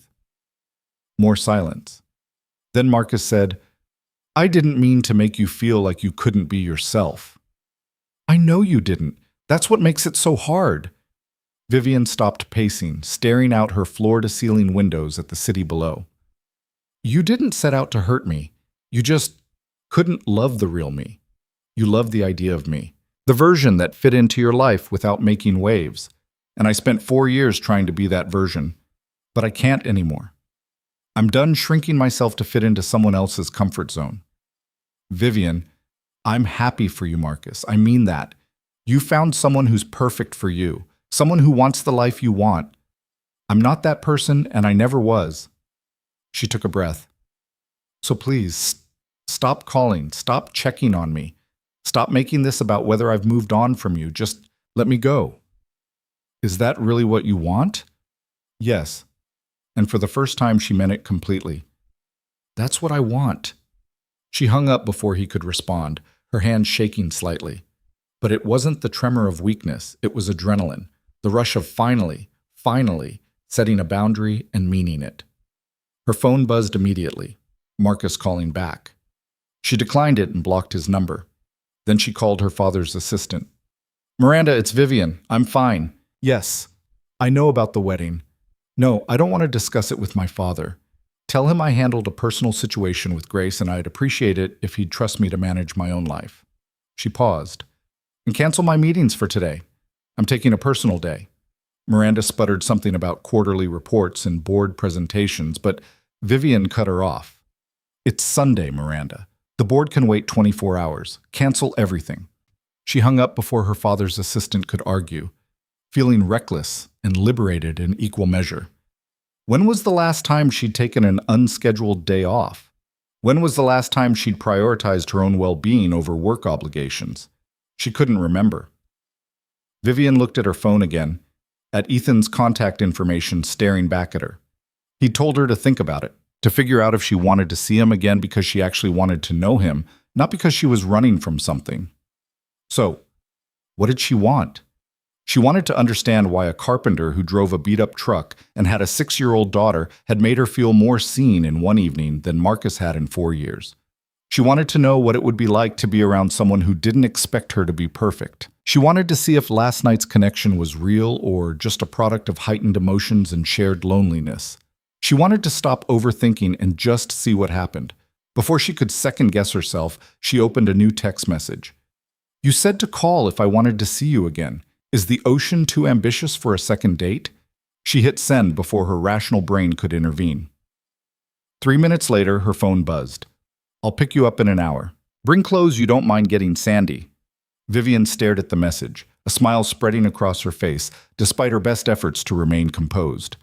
Then she went to find something appropriate for the beach. Vivian stood in her walk-in closet staring at rows of designer clothes, suddenly aware that she owned nothing appropriate for the beach. Everything was tailored for boardrooms or charity galas, or carefully curated social events. Nothing said, "casual day trip with a carpenter who makes you question everything you thought you knew about yourself." She finally settled on white linen pants she'd bought for a yacht party 2 summers ago and never worn, paired with a simple navy silk tank top. It was still too elegant for sand and salt water, but it was the best she could do. She pulled her hair into a low ponytail, applied minimal makeup, and grabbed a pair of sunglasses that cost more than most people's monthly rent. Looking at herself in the mirror, she almost laughed. Even dressed down, she looked like exactly what she was, a woman who'd never done anything casually in her life. Her phone buzzed with a text from Ethan. "Downstairs. No rush." Vivian's heart rate picked up. She grabbed a designer tote bag, threw in sunscreen and her wallet, and headed for the elevator before she could overthink it. The ride down felt longer than usual, her reflection staring back at her from the mirrored walls. She looked nervous, excited, younger somehow than she had in years. She looked like a woman about to do something reckless. The elevator doors opened, and there was Ethan, leaning against his truck in the circular driveway of her building, looking completely out of place among the sleek luxury cars and polished doormen. He'd traded last night's suit for jeans and a faded blue t-shirt, his dark hair still slightly damp like he'd just showered. He smiled when he saw her, and something in Vivian's chest lifted. "Morning," he said as she approached. "Sleep okay?" "Better than expected, considering I confronted my ex, kissed a stranger, and blocked half my social circle in the span of 12 hours. She paused. "You?" "Spent most of the night wondering if you'd actually text." Ethan opened the passenger door for her. "Glad you did." Vivian climbed into the truck, once again struck by how different this was from her usual world. No leather seats or climate control or sound systems that cost 5 figures. Just a well-used vehicle that smelled faintly of sawdust and coffee. It felt honest. Ethan got in the driver's side, started the engine, and pulled out of her building's driveway. One of the doormen stared openly, clearly trying to reconcile Vivian Ashford with a beat-up Ford pickup. "Your doorman looks scandalized," Ethan observed. "He's probably already texting the building group chat." Vivian settled into her seat. "By tomorrow, everyone will know I left with a man in a truck. The horror." Should I be offended or flattered? Neither. They're just not used to seeing me do anything unpredictable. She looked out the window as they merged into traffic. "I have a reputation for being extremely controlled. This doesn't fit the narrative." "Good. Narratives are boring." They drove in comfortable silence for a while, heading west toward the coast. The morning was clear and bright, the kind of day that made everything feel possible. Vivian found herself relaxing despite the strangeness of the situation, the anxiety that had been her constant companion slowly loosening its grip. "Can I ask you something?" Ethan broke the silence. "Sure." "Last night, you mentioned your mom used to take you to the ocean. How old were you?" Vivian hadn't expected the question to hurt, but it did. "Young. Maybe 6 or 7 when we started going. We'd drive out every few months, just the two of us. She said it was our secret place, away from my father and the business and all the expectations." "What was she like?" No one asked Vivian about her mother anymore. It had been 18 years since the funeral, and people seemed to think enough time had passed that it didn't matter. That grief had an expiration date. "She was soft in all the ways my father wasn't," Vivian said slowly. "Creative, emotional. She loved art and music and long walks. She used to paint, actually. Watercolors mostly. She wasn't famous or anything, but she was good. Really good." "Do you still have any of her paintings?" "A few. I keep them in storage." Vivian's throat tightened. "My father couldn't stand having them around after she died. Said they reminded him too much of what he'd lost. So I saved them, but I've never actually hung them anywhere." "Why not?" "I don't know. Maybe because looking at them hurts. Maybe because I'm more like my father than I want to admit." She looked down at her hands. "Maybe because keeping them in storage means I don't have to confront how much of her I've buried along with everything else I considered too soft to survive." Ethan's hand found hers across the console, squeezing gently. "You're not too soft. You're just scared of being hurt." "Same thing, in my world." "No, it's really not." He released her hand to navigate a lane change. Being soft, being open to feeling things, that takes strength. Real strength. The kind that doesn't come from controlling everything around you. "You sound like my mother." "She sounds like she was smart." They fell quiet again, but it wasn't uncomfortable. Vivian watched the landscape change as they left the city behind, urban sprawl giving way to smaller towns and eventually to the open road leading to the coast. "I talked to Marcus this morning," she said after a while. Ethan's jaw tightened slightly. "Yeah? How'd that go?" "I told him to stop calling, that I'd moved on and he needed to let me go." Vivian felt a small surge of pride. "Then I blocked his number." "How'd that feel?" "Terrifying, liberating, like jumping off a cliff and discovering I could fly." She smiled. "Is that dramatic?" "Little bit, but I'll allow it." Ethan grinned. "For what it's worth, I'm proud of you. Setting boundaries with exes is hard, especially when they're used to you being accommodating." Were you? Accommodating with your ex? Too accommodating. Let her walk all over me for years because I thought that's what love looked like. Compromise and sacrifice, and putting her needs first. His expression darkened slightly. Turns out there's a difference between healthy compromise and losing yourself completely. What changed? She gave me an ultimatum. Either I quit building furniture and take over the family business with Marcus, or she was leaving. Ethan's voice was matter of fact, but Vivian heard the old pain underneath. She was 8 months pregnant when she said it, told me I needed to grow up and be realistic about providing for our family, that my hobby wasn't a real career. Vivian's chest tightened. That's awful. It was honest, at least. She'd never wanted the life I wanted. She'd wanted the real estate mogul, not the carpenter. And when it became clear I wasn't going to change, she cut her losses. He shrugged, but the gesture was too casual to be genuine. We made it work for Mia's sake. Shared custody, civil co-parenting, but yeah, that was rough. Does Mia know about why you split? She knows we wanted different things and it wasn't working. She's 6, so we kept it simple. Ethan's expression softened the way it always did when he talked about his daughter. She's a good kid, resilient, better at handling change than either of her parents. You miss her when she's with your ex? Every second, but I've learned that missing her doesn't mean the arrangement is wrong. It just means I love her. He glanced at Vivian. You ever think about having kids? The question caught her off guard. I used to. When Marcus and I were together, we talked about it vaguely, but it always felt theoretical, like something that would happen eventually when the timing was right. And now? Now I'm 30 and single and realizing I've spent so much time building a career that I forgot to build a life. Vivian looked out the window. So honestly, I don't know. Sometimes I think I'd like to. Other times I think I'm too selfish, too focused on work to be anyone's mother. That's your father talking, not you. How do you know? Because the woman who spent 4 years trying to be what Marcus needed isn't selfish. She's just scared. Ethan's voice was gentle. And being scared doesn't mean you wouldn't be a good mom. It means you care enough to worry about it. Vivian didn't know what to say to that, so she said nothing. They drove on, the conversation drifting to lighter topics.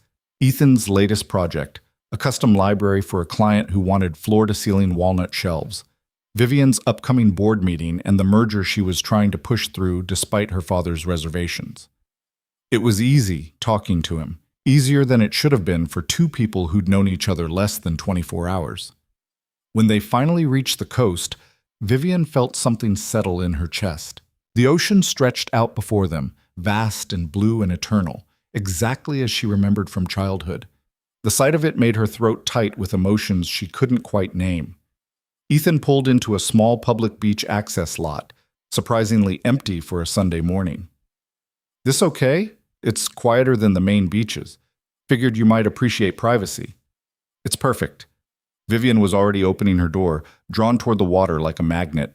They walked down a sandy path through beach grass and over a small dune, and then there it was, the ocean, waves rolling in with that rhythmic crash that sounded like home. The beach was nearly deserted, just a couple walking a dog in the distance. Vivian slipped off her sandals, feeling sand between her toes for the first time in years. The sensation was strange and wonderful and achingly familiar. You want to walk?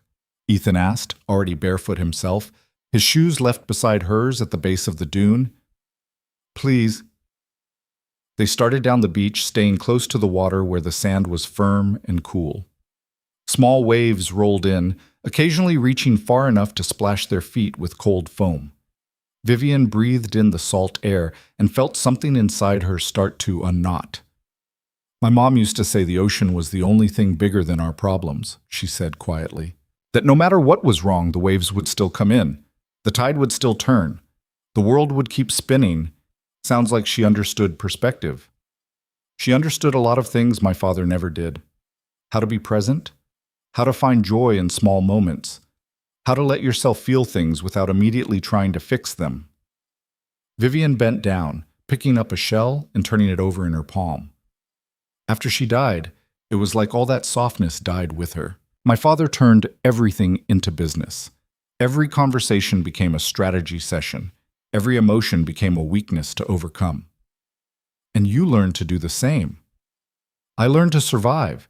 In the Ashford world, emotion is liability. Sentiment is weakness.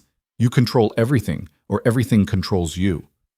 She threw the shell back into the waves. My mother was the exception, the one person who made my father soft. Without her, he became exactly what everyone expected him to be. A ruthless businessman who built an empire but forgot how to be human. You're not him, Vivian. Aren't I? Look at my life. Look at what I've built. It's all about control and success and maintaining the image. She stopped walking, turning to face the ocean. I'm exactly what he made me. No. Ethan moved to stand beside her. You're what he tried to make you, but you're still fighting it. That's why you came to the wedding, why you confronted Marcus, why you texted me this morning. You're fighting to be someone different. What if I don't know how to be someone different? Then you learn. Same way you learned everything else. He picked up his own shell, examining it. You think I knew how to be a single dad when my ex left? I was terrified. Had no idea how to braid hair or help with homework or explain why mommy and daddy weren't together anymore. But I figured it out. Not because I was naturally good at it, because I loved Mia enough to try. Vivian watched the waves, letting his words sink in. What if I try and fail? Then you fail and you get back up and try again. Ethan threw his shell into the water. You've built a billion-dollar empire, Vivian. Pretty sure you can handle learning to be a little softer with yourself. They started walking again, moving down the beach in comfortable silence. Vivian found herself relaxing in a way she rarely did, her mind quieting for once instead of constantly racing through problems and solutions and strategies. Can I tell you something embarrassing? She asked after a while. Always.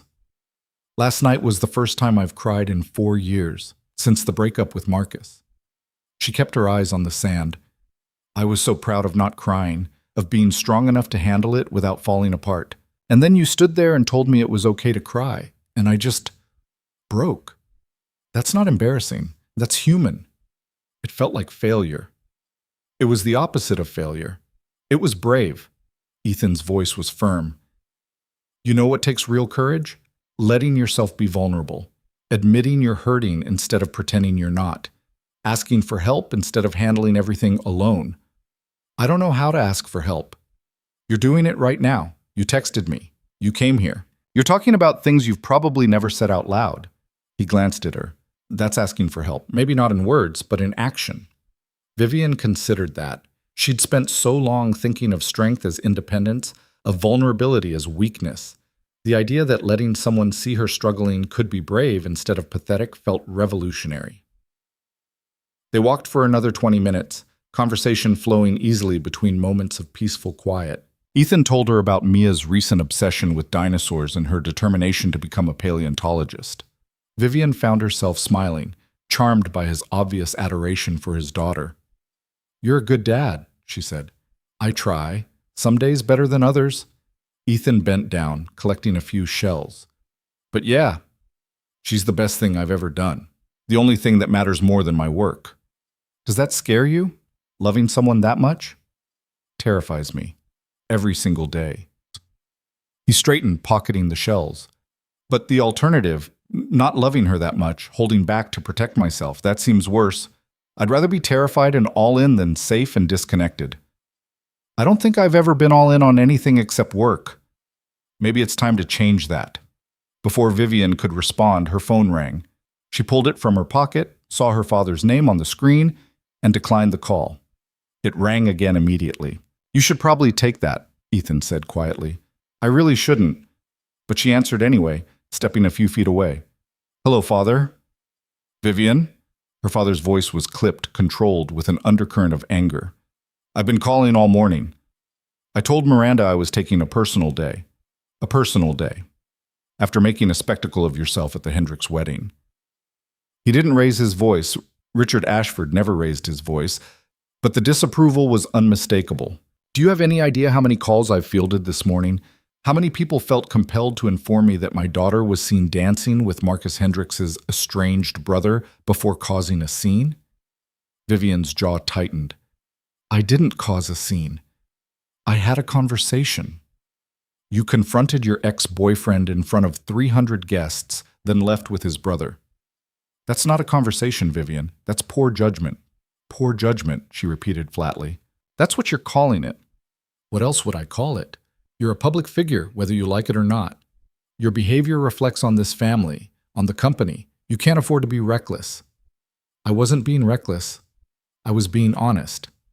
Vivian could feel her composure slipping, years of repressed frustration rising to the surface. I went to that wedding to prove I'd moved on. And I had an honest conversation with Marcus about our relationship, that's all. And the brother? What about him? Are you involved with him? Is this some kind of revenge plot? The accusation stung more than it should have. No, Father. Believe it or not, my entire life doesn't revolve around Marcus Hendricks or what people think of me. I met someone. I liked him, that's all. You barely know him. I barely knew Marcus when I started dating him, and you had no problem with that. Vivian's voice rose despite her best efforts.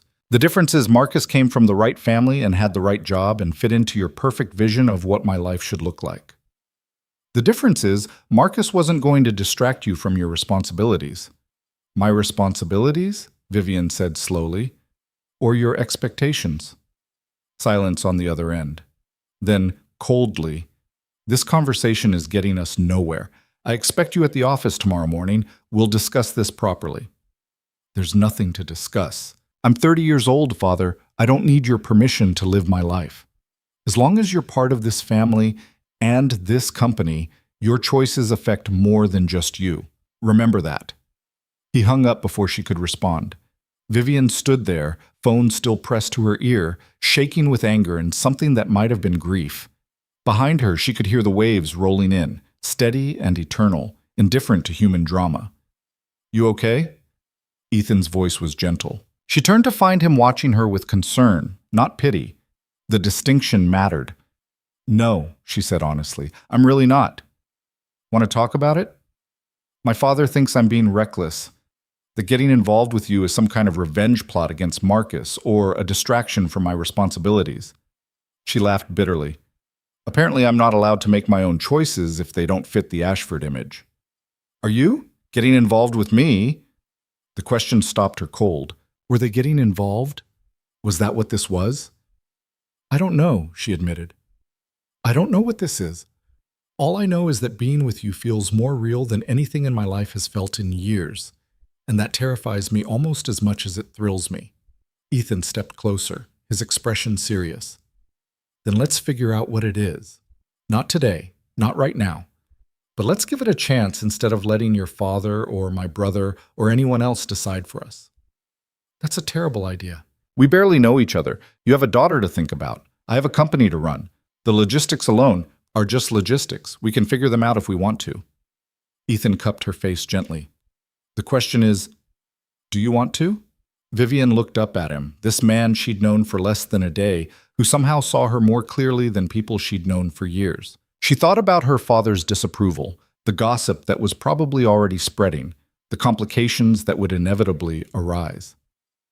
Then she thought about stars and sawdust, and the way Ethan had held her while she cried and told her it was brave instead of weak. Yes, she whispered. I want to. He kissed her then, soft and slow, tasting like salt air and possibility. Vivian let herself lean into it, let herself stop thinking about consequences and just feel. The waves crashed behind them, the sun warm on her skin, and for a moment everything else fell away. When they finally pulled apart, Ethan was smiling. So, want to get lunch? There's a place up the coast that makes incredible fish tacos. Fish tacos? Vivian repeated, trying to remember the last time she'd eaten anything that casual. I don't think I've ever had fish tacos. Seriously? My life doesn't exactly include a lot of casual beachside dining. Well, then we're fixing that right now. Ethan took her hand, leading her back toward the parking lot. Consider it part of your education in being less controlled and more human.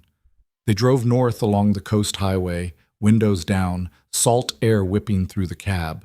Ethan's playlist was playing, a mix of classic rock and indie folk that Vivian would never have chosen but found herself enjoying. Everything about this was so far outside her normal experience that it felt almost surreal. The restaurant was exactly what she'd expected. A ramshackle building right on the beach, picnic tables outside, surfboards leaning against the wall. The kind of place where you ordered at a window and ate with plastic utensils. Vivian felt completely out of place in her linen pants and designer sunglasses. And she loved it.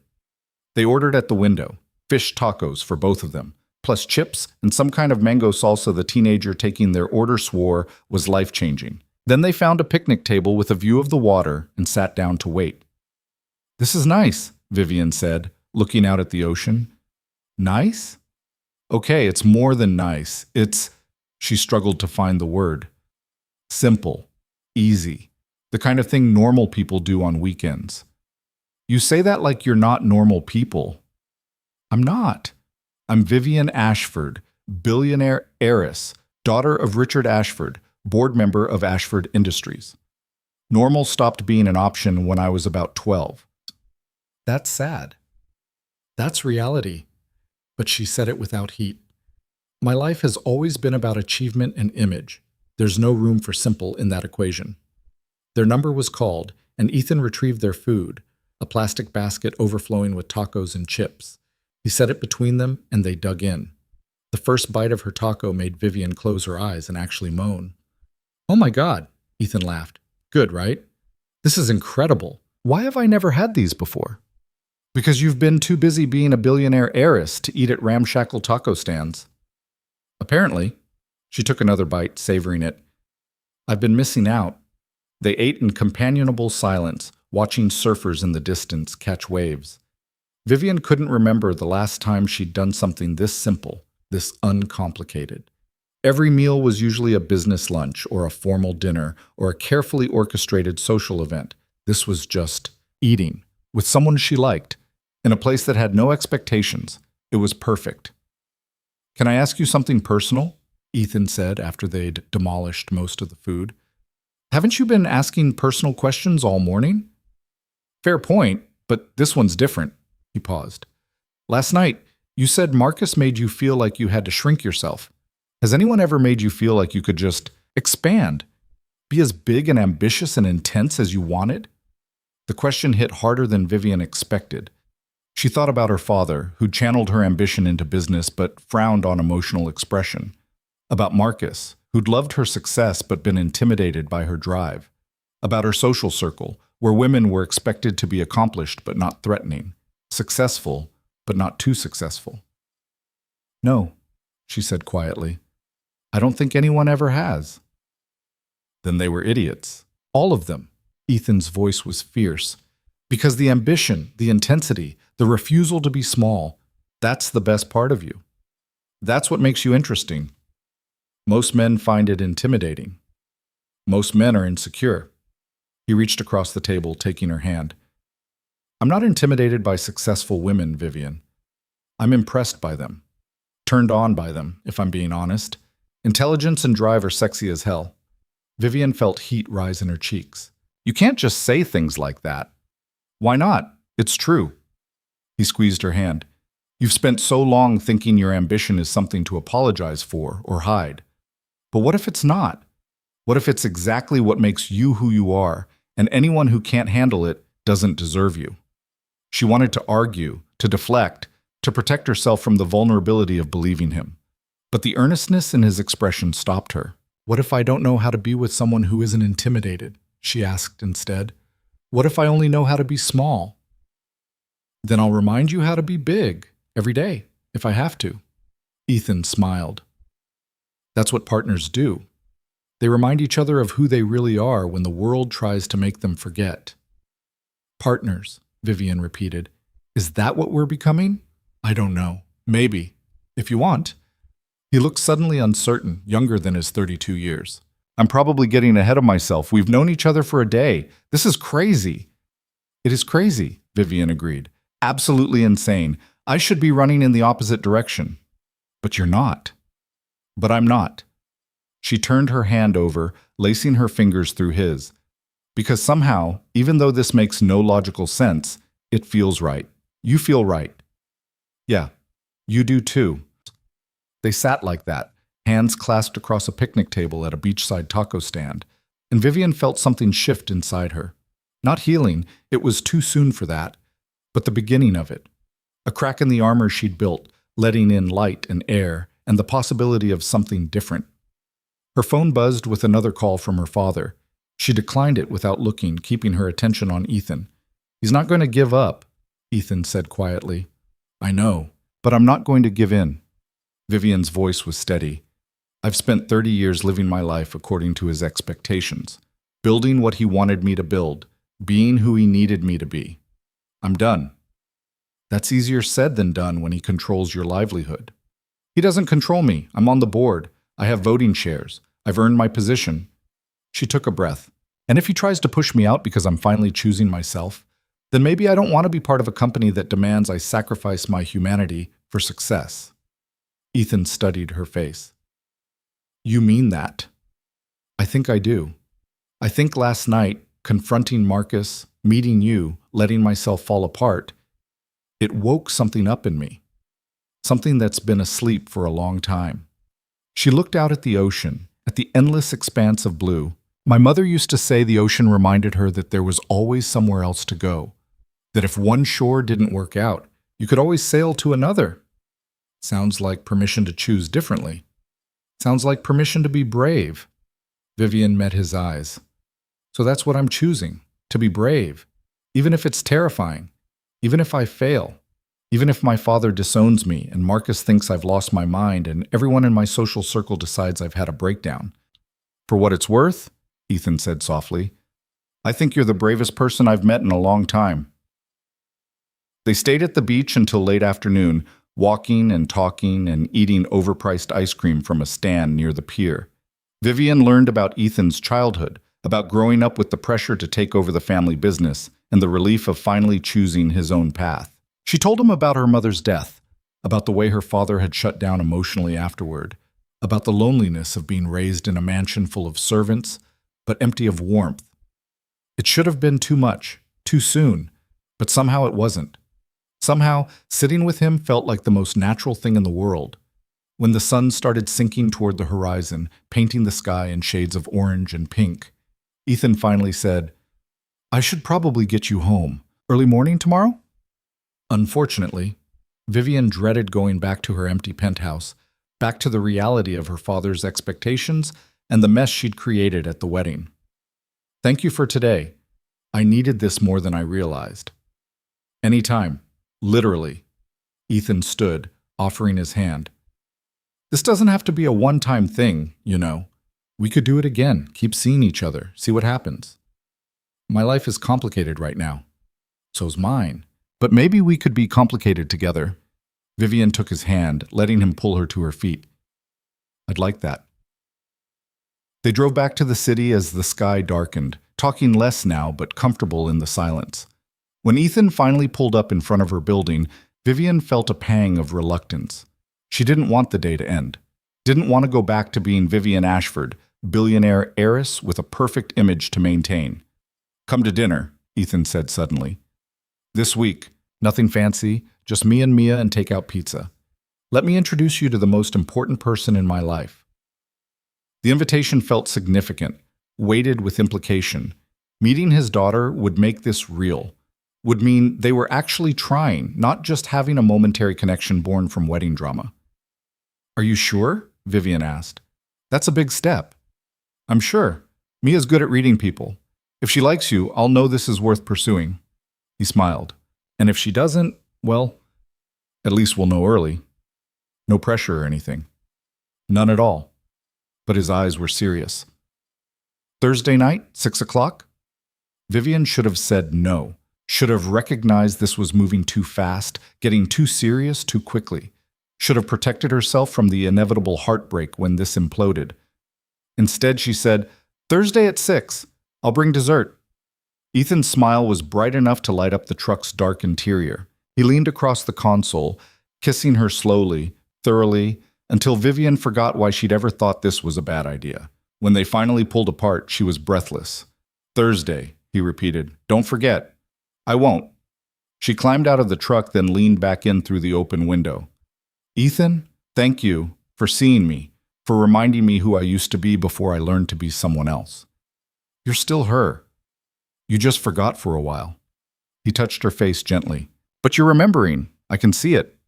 Vivian walked into her building feeling lighter than she had in years, despite knowing she'd have to face her father tomorrow, despite the complications ahead, despite every logical reason this was a terrible idea. For the first time in longer than she could remember, she didn't care about logic. She cared about how she felt. And she felt alive. Monday morning arrived with the weight of inevitability. Vivian dressed in her usual armor, a tailored charcoal suit, heels sharp enough to be weapons, hair pulled into a flawless chignon. She looked every inch the composed billionaire heiress who had everything under control. She felt like an imposter.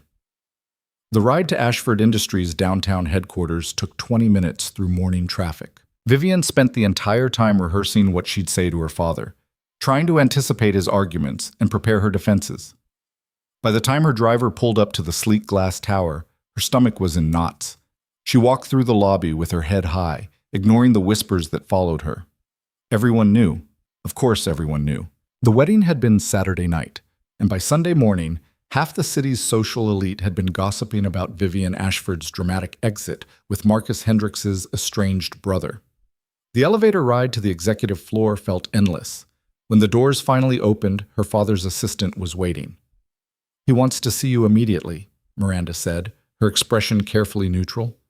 "Of course he does." Vivian straightened her shoulders and walked toward her father's corner office, each step feeling like marching toward execution. Richard Ashford sat behind his massive mahogany desk, looking exactly as he always did, impeccably dressed, perfectly composed, utterly intimidating. At 65, he still commanded every room he entered, his silver hair and sharp features giving him an air of distinguished authority that had built empires and crushed competitors. "Sit," he said without preamble. Vivian sat, crossing her legs and folding her hands in her lap with practiced elegance. "Good morning, Father." "There's nothing good about it." Richard leaned back in his chair, studying her with the same analytical gaze he used on balance sheets and acquisition targets. "I've spent the last 36 hours doing damage control because of your behavior at the Hendricks wedding." "What damage?" Vivian kept her voice level. "I attended an event, had a conversation with my ex-boyfriend, and left. That's not exactly scandalous." "You caused a scene in front of 300 people, then left with Marcus's brother. Do you have any idea what people are saying?" Richard's jaw tightened. "They're saying you've had a breakdown, that you're acting out because you can't handle Marcus moving on, that the pressure of running a billion-dollar company has finally gotten to you." "Let them say whatever they want. I know the truth. The truth doesn't matter when perception is reality." Richard stood, moving to the floor-to-ceiling windows overlooking the city. "You're a public figure, Vivian. Your actions reflect on this company, on this family. I've worked too hard to build the Ashford name to have it tarnished by emotional outbursts." The words stung, but Vivian had expected them. Her father had always valued reputation over reality, image over authenticity. "I wasn't having an emotional outburst. I was being honest." She stood as well, refusing to remain seated while he loomed over her. "Marcus deserved to hear the truth about our relationship, and I deserved to finally say it." "At his wedding?" Richard turned to face her. "You couldn't have waited? Couldn't have maintained your composure for a few more hours?" "I maintained my composure for 4 years. I think I've earned the right to a few moments of honesty." "Honesty is a luxury we can't afford." Richard's voice was cold. "You're not some ordinary woman who can afford to indulge her feelings. You're an Ashford. You're on the board of a major corporation. People look to you for stability, competence, control, not drama. Maybe I'm tired of being stable and competent and controlled every second of my life." Vivian's voice rose despite her best efforts. "Maybe I'm tired of pretending to be perfect when I'm falling apart inside." "Then you fall apart in private. You handle it with therapy or meditation or whatever you need to do. But you don't do it in public, and you certainly don't do it by getting involved with Marcus Hendricks's brother as some kind of revenge plot." "It's not revenge." Vivian's hands clenched at her sides. "I like Ethan. He's kind and honest, and he sees me as a person instead of a business asset or a reflection of the family name. He's a carpenter who walked away from his family's real estate empire to build furniture. He has a failed marriage and a child. He's completely unsuitable." Richard's tone was matter-of-fact. not cruel, which somehow made it worse. And more importantly, he's a distraction you can't afford right now. A distraction from what? Running the company the way you want me to? Living my life according to your expectations? Vivian felt years of repressed frustration bubbling to the surface. I'm 30 years old, Father. When do I get to make my own choices? When your choices don't jeopardize everything we've built. Richard moved closer, his expression softening slightly. I know you're hurt about Marcus. I know the wedding was difficult, but this, getting involved with some carpenter you barely know, this isn't the answer. Then what is? Working myself to death like you did after Mom died? Building walls so high that nobody can reach me? Becoming so controlled and perfect that I forget how to be human? The mention of her mother made Richard flinch, a rare crack in his composure. Your mother has nothing to do with this. She has everything to do with this, Vivian's voice broke. After she died, you threw yourself into work. You taught me that emotions were weakness, that vulnerability was failure, that the only thing that mattered was success. And I believed you. I became exactly what you wanted, the perfect heir, the perfect businesswoman, the perfect Ashford. But I'm miserable, Dad. I'm so lonely and empty and tired of pretending I'm not. Richard stared at her, and for a moment Vivian saw something flicker across his face, pain maybe, or regret. But it was gone before she could be sure. I never wanted you to be miserable, he said quietly. I wanted you to be strong, to survive in a world that would try to take advantage of you. I am strong, but strength doesn't mean never feeling anything. Mom knew that. She was the strongest person I knew, and she felt everything deeply. Vivian's throat tightened. You taught me to build walls after she died. But maybe it's time I learned to take them down. And this carpenter, Ethan, he's helping you do that? He's helping me remember who I was before I learned to be afraid of my own emotions. Vivian met her father's gaze steadily. He's helping me remember Mom's lessons, not just yours. Richard was quiet for a long moment, his expression unreadable. Finally, he returned to his desk and sat down heavily. I can't stop you from seeing him, he said. You're an adult, but I'm asking you to be careful, to think about the consequences, to remember that your choices affect more than just you. It wasn't approval, but it wasn't the ultimatum Vivian had been expecting either. I will be careful, she said, but I'm not going to stop living my life because of what people might think. Richard nodded slowly. Then I suppose we'll see how this plays out. But Vivian, if this becomes a problem, if it affects your work or the company's reputation, we'll have to address it. Understood. Vivian turned to leave, then paused at the door. For what it's worth, Dad, I think Mom would have liked him. Ethan, he reminds me of her, the way he sees the world, the way he values authenticity over image. She would have approved. She left before her father could respond, her heart pounding. It wasn't the victory she'd hoped for, but it wasn't total defeat either. And right now, that felt like enough. The rest of Monday passed in a blur of meetings and conference calls and carefully worded emails. Vivian threw herself into work, grateful for the distraction. But every time her phone buzzed with a text from Ethan, just small things, checking how her day was going, sharing a funny story about Mia, she felt herself smile despite the stress. Tuesday brought more of the same. Her father maintained a cool professional distance, and Vivian's colleagues seemed uncertain how to act around her. Some were overly solicitous, asking if she was okay with excessive concern. Others avoided her entirely, as if drama might be contagious. Vivian handled it all with the same composed grace she'd perfected over years of board meetings and hostile negotiations.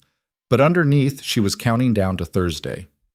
Wednesday evening, she found herself in an upscale bakery, staring at the dessert case like it held the secrets of the universe. Can I help you? The teenager behind the counter asked, clearly bemused by Vivian's intense focus. I need dessert for dinner with a 6-year-old. What do 6-year-olds like? Cake? Cookies? Ice cream? The teenager gestured vaguely at the display. We have chocolate chip cookies that are really popular with kids. I'll take a dozen. And that chocolate cake. And do you have anything with dinosaurs? Vivian had remembered Ethan mentioning Mia's current obsession. We can do custom designs, but that takes a few days. Never mind. The cookies and cake will be fine. Vivian left the bakery with 2 boxes and the distinct feeling that she was in over her head. She'd negotiated billion-dollar mergers and faced down corporate raiders without breaking a sweat. But the prospect of meeting a 6-year-old and making a good impression terrified her. What if Mia hated her? What if she said something wrong or didn't know how to talk to children or completely failed at being anything resembling normal? She texted Ethan in a moment of panic. What if she doesn't like me? His response came immediately. She will, and if she doesn't, we'll work on it. Stop overthinking. Just be yourself. What if myself isn't good with kids? Then you'll learn. Same way you learned everything else. You've got this. Vivian read the message 3 times, letting the confidence in his words settle her nerves. He believed in her. She could at least try to believe in herself. Thursday arrived with clear skies and unseasonably warm weather. Vivian left work early, a rarity that made Miranda's eyebrows rise, and went home to change. She stood in her closet for 20 minutes trying to decide what casual dinner with a carpenter and his 6-year-old daughter called for. She finally settled on dark jeans and a soft cashmere sweater in deep burgundy. It was the most casual outfit she owned that didn't look like she was trying too hard. She left her hair down, applied minimal makeup, and traded her usual heels for ballet flats. Looking at herself in the mirror, she barely recognized the woman staring back. She looked younger, softer, almost nervous. She looked real. The drive to Ethan's house took 30 minutes, and Vivian spent the entire time rehearsing conversation starters and trying not to spiral into anxiety. By the time she pulled up in front of the small craftsman-style home, her palms were actually sweating. She grabbed the bakery boxes and walked up the front path, her heart hammering. Before she could knock, the door flew open. A small tornado with dark curls in Ethan's eyes launched itself at her legs. "Are you Vivian? Daddy said you're really smart and really pretty, and you build companies." The words came out in a rush, bright and enthusiastic and completely overwhelming. Vivian looked down at the little girl clinging to her knees, momentarily speechless. Ethan appeared in the doorway, looking apologetic. "Mia, we talked about personal space, remember?" "But I'm excited!" Mia released Vivian's legs, but continued bouncing on her toes. "Do you really know how to make companies? Can you make a dinosaur company? I want to be a paleontologist and dig up bones, but Daddy says I have to finish first grade first." Yes, I work with companies, and that's a very cool career goal." Vivian managed to find her voice, charmed despite her nervousness. "First grade is important, though. You need to learn lots of things to be a good paleontologist." "That's what Daddy says. Come in. We're having pizza, and Daddy said you might bring dessert. And I really hope it's chocolate, because chocolate is the best." Mia grabbed Vivian's hand and tugged her inside with surprising strength for someone so small. Ethan caught Vivian's eye over his daughter's head, his expression warm and slightly amused. "Sorry, she's been excited all day." "It's fine," Vivian said, and meant it. The sheer exuberance was actually easier to handle than the careful politeness she'd been expecting. "I brought chocolate chip cookies and chocolate cake, so I think we're covered on the chocolate front." "Yes!" Mia pumped her fist in the air. "I like you already. You can stay." Ethan laughed. "Good thing you passed the dessert test. That's pretty much her only criteria for new people." The house was exactly as Vivian remembered from Sunday, cozy and lived in, with toys scattered around and the scent of pizza drifting from the kitchen. But now there was also evidence of Mia everywhere. Drawings taped to the refrigerator, a backpack shaped like a dinosaur hanging by the door, tiny shoes lined up next to Ethan's larger ones. It felt like a home in a way Vivian's sterile penthouse never had. They ate at the kitchen table, paper plates and pizza straight from the box, nothing fancy or formal. Mia dominated the conversation, talking a mile a minute about school and her current dinosaur facts, and the tadpoles in her classroom's aquarium that were turning into frogs. Vivian found herself relaxing despite her initial anxiety, charmed by Mia's unfiltered enthusiasm and Ethan's patient parenting. He was good with her, attentive without being overbearing, setting gentle boundaries while still letting her personality shine through. "Vivian," Mia said suddenly, her expression serious, "do you have any kids?" "No, I don't." "Why not? Don't you like kids?"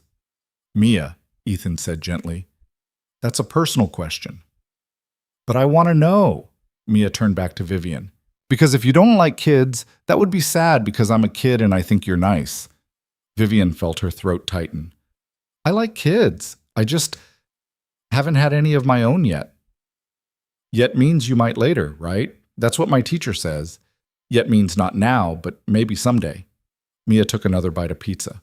My mom has a boyfriend, but he doesn't like kids very much. He's not mean or anything. He just acts like I'm annoying. But Daddy says some people just aren't kid people and that's okay. The casual mention of Ethan's ex and her boyfriend created an awkward pause. Ethan's jaw tightened slightly, but he kept his voice neutral. Everyone's different, sweetheart. Some people are great with kids. Some people aren't. You're great with kids, Mia told him loyally. You're the best daddy. Thanks, Bug. Ethan ruffled her hair. You're the best daughter. After dinner, Mia insisted on showing Vivian her room. It was exactly what Vivian would have expected. Walls painted light purple, glow-in-the-dark stars on the ceiling, and approximately 1,000 stuffed animals covering the bed. This is my collection, Mia announced proudly, gesturing at a shelf full of plastic dinosaurs. I have 43. Daddy helps me learn all their names. That one's a Stegosaurus, and that's a Triceratops, and the really big one is a Brachiosaurus. Wow, that's impressive. Vivian examined this collection with genuine interest. Which one's your favorite? The Velociraptor. Because they were really smart, and they hunted in packs, and they could problem solve. Mia picked up the small figurine reverently. I like things that are smart. Me too, Vivian said softly. They spent the next 20 minutes with Mia explaining the various characteristics of different dinosaur species, her knowledge surprisingly extensive for a 6-year-old. Vivian listened, asking questions and genuinely enjoying the enthusiasm in Mia's voice. When Ethan finally appeared in the doorway, Mia had moved on to showing Vivian her rock collection and explaining the difference between sedimentary and igneous formations. Bedtime, Bug, Ethan said gently. You've got school tomorrow. But I'm not tired, Mia protested, though she was clearly fighting a yawn. I know, but it's 8:30, and we had a deal about bedtime on school nights. Ethan moved into the room, starting the bedtime routine with practiced efficiency. Say goodnight to Vivian. Mia surprised Vivian by throwing her arms around her waist in a tight hug. Will you come back, please? Because you're really nice and you listened to my dinosaur facts and you brought good dessert. Vivian's heart clenched. She looked at Ethan over Mia's head, and he nodded slightly. I'd like that, Vivian said, hugging the little girl back carefully. If your dad says it's okay. Well, Daddy already said you could come lots of times. He likes you. Mia pulled back, grinning. He talks about you on the phone to Aunt Sarah, and he smiles a lot. It's gross, but also nice. Okay, that's enough sharing for tonight, Ethan said, his ears slightly red. Teeth, pajamas, bed. Move it. Mia giggled and scampered off to the bathroom. Ethan lingered in the doorway, looking at Vivian with an expression she couldn't quite read. She's wonderful, Vivian said softly. She is. And she clearly likes you, which… He paused. That matters. A lot. It matters to me, too. Vivian meant it. In the past hour, Mia had wormed her way past Vivian's defenses with pure enthusiasm and honesty. Thank you for letting me meet her. Thank you for being great with her. I know kids aren't really your thing. Maybe they could be, Vivian interrupted. I don't know. I've never really spent time with children, but tonight was nice. Really nice. Ethan's smile was bright enough to light up the room. Yeah, it was. After Mia was tucked in, a process that involved 3 stories, 2 glasses of water, and 1 more minutes, Ethan and Vivian finally had a moment alone. They settled on the couch with glasses of wine, the house quiet except for the distant sound of Mia's sound machine playing ocean waves. So, Ethan said, turning to face her, verdict? Still interested in dating a single dad with a dinosaur-obsessed 6-year-old? Very interested, Vivian said honestly, though I have no idea what I'm doing. I've never dated someone with a child before. Neither have I, from this side. My ex was the first person I dated seriously after the divorce. Ethan took a sip of wine. But we'll figure it out, if you want to. I want to. Vivian set down her glass. I'm terrible at this, Ethan. At being casual and spontaneous and not overthinking everything. I'm going to mess up. I'm going to say the wrong thing or not know how to handle kid situations or panic because I don't know the rules. There are no rules. We make them up as we go. Ethan reached for her hand. And you're not terrible at this. You were amazing with Mia tonight. Natural. I was terrified. Couldn't tell. You hit it well. He squeezed her hand. But you don't have to hide with me. Or with Mia. You can be scared and uncertain and still be here. That's allowed. Vivian leaned into him, resting her head on his shoulder. It should have felt strange, being this comfortable with someone she'd known less than a week. But instead it felt right. My father thinks you're a distraction, she said quietly. That I'm making a mistake getting involved with you. What do you think? I think my father's been wrong about a lot of things. And I think you're not a distraction. You're a reminder of who I used to be before I learned to be someone else. She lifted her head to look at him. Of who I could still be if I let myself. Ethan cupped her face gently, his thumb tracing her cheekbone. You're already her. You just need to believe it. He kissed her then, slow and deep, and Vivian felt herself melting into it. This was different from their earlier kisses, not born from desperation or heightened emotion, but from genuine connection, from choosing each other deliberately instead of impulsively. When they finally pulled apart, both breathless, Ethan rested his forehead against hers. Stay, he murmured. Not forever. Not tonight. But stay a little longer. Talk to me. Tell me about your day, your work, the merger you're trying to push through. Let me know you beyond the wedding drama and the ocean trips. So Vivian stayed. She told him about her father's lecture, about the whispers at work, about the board meeting where she'd had to defend a controversial acquisition, while everyone wondered if she was having a breakdown. She told him about her doubts and fears and the constant pressure to be perfect. And Ethan listened, really listened, without trying to fix anything or offer solutions. Just listening, validating, being present. They talked until almost midnight, when Vivian finally forced herself to leave. Ethan walked her to her car, his jacket draped over her shoulders against the cool night air. This weekend, he said as she unlocked her door. Come over Saturday. Mia wants to show you her tadpoles, and I'm working on a new piece in the garage. Nothing fancy, just us. I'd like that. Vivian stood on tiptoe to kiss him one more time. Thank you for tonight, for including me in your life. Thank you for being willing to be included. Ethan held her close for a moment longer.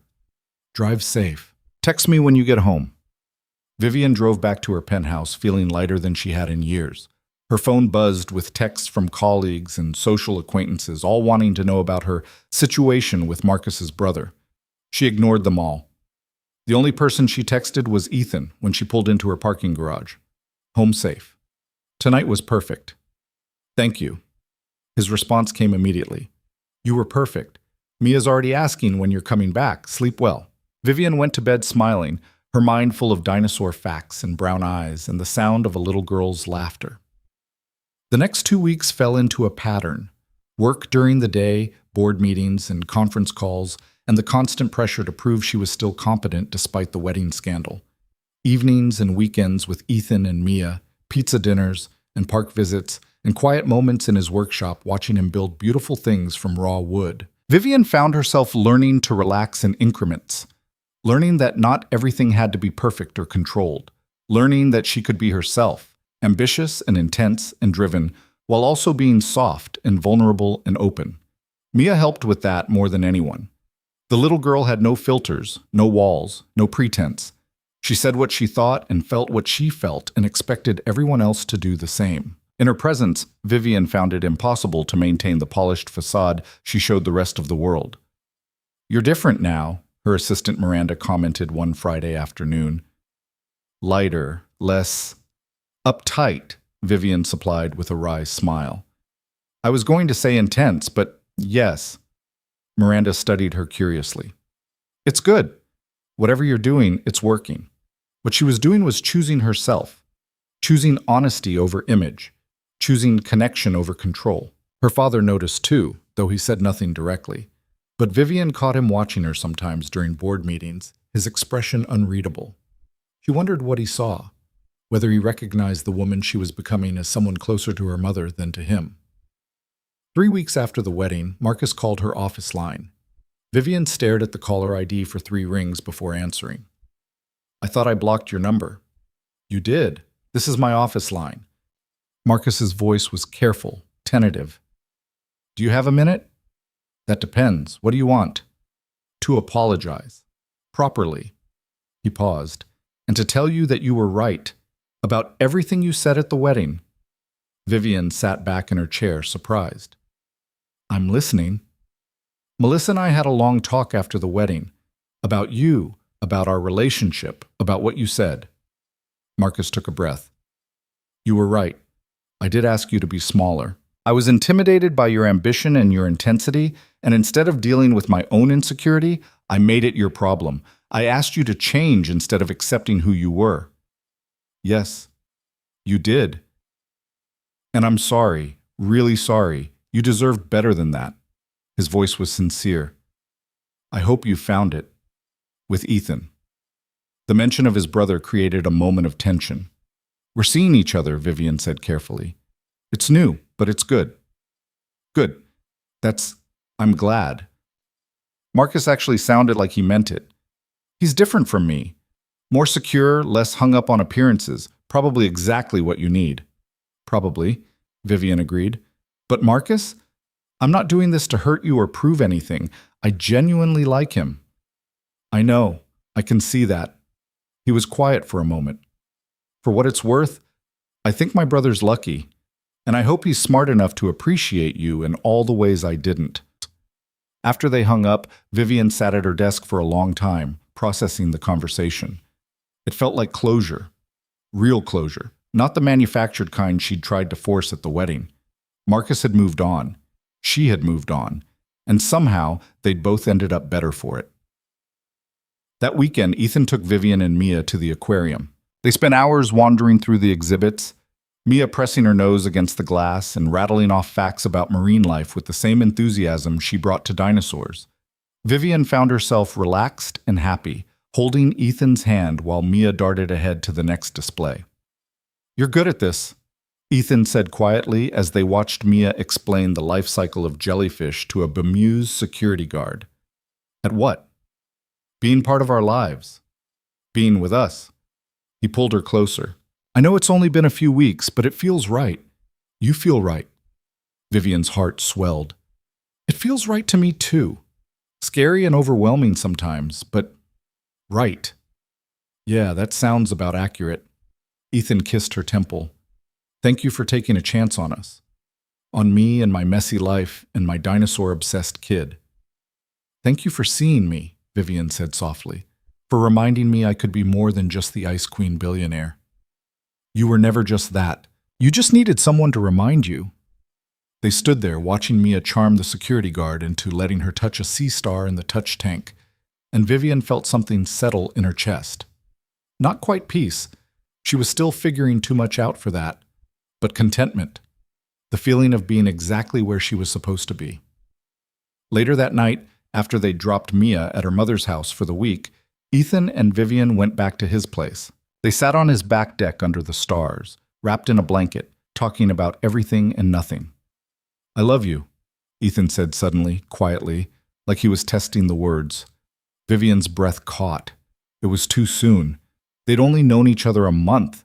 It was crazy to feel this much this fast. But looking at him in the starlight, his expression open and honest and unguarded, she knew the truth. I love you too, she whispered. And for the first time in her life, Vivian Ashford wasn't afraid of what came next. The words hung in the night air between them, fragile and enormous at the same time. Vivian felt her heart racing, half terrified that she'd said too much too soon, half exhilarated that she'd finally said what she'd been feeling for weeks. Ethan's hand tightened around hers. Say it again. I love you. This time it came easier, more certain. I know it's fast and probably crazy and definitely not logical, but I do. I love you. He pulled her into his lap, the blanket falling away as he kissed her with an intensity that made her forget about the cold night air, about logic, about everything except the feeling of his arms around her and his mouth on hers. When they finally broke apart, both breathless, Ethan kept her close, his forehead resting against hers. I've been wanting to say that for 2 weeks, he admitted. But I didn't want to scare you off. Didn't want you to think I was moving too fast or getting too serious too quickly. We are moving fast. We are getting serious quickly. Vivian touched his face, tracing the line of his jaw. And I don't care. For the first time in my life, I'm not overthinking everything. I'm just feeling.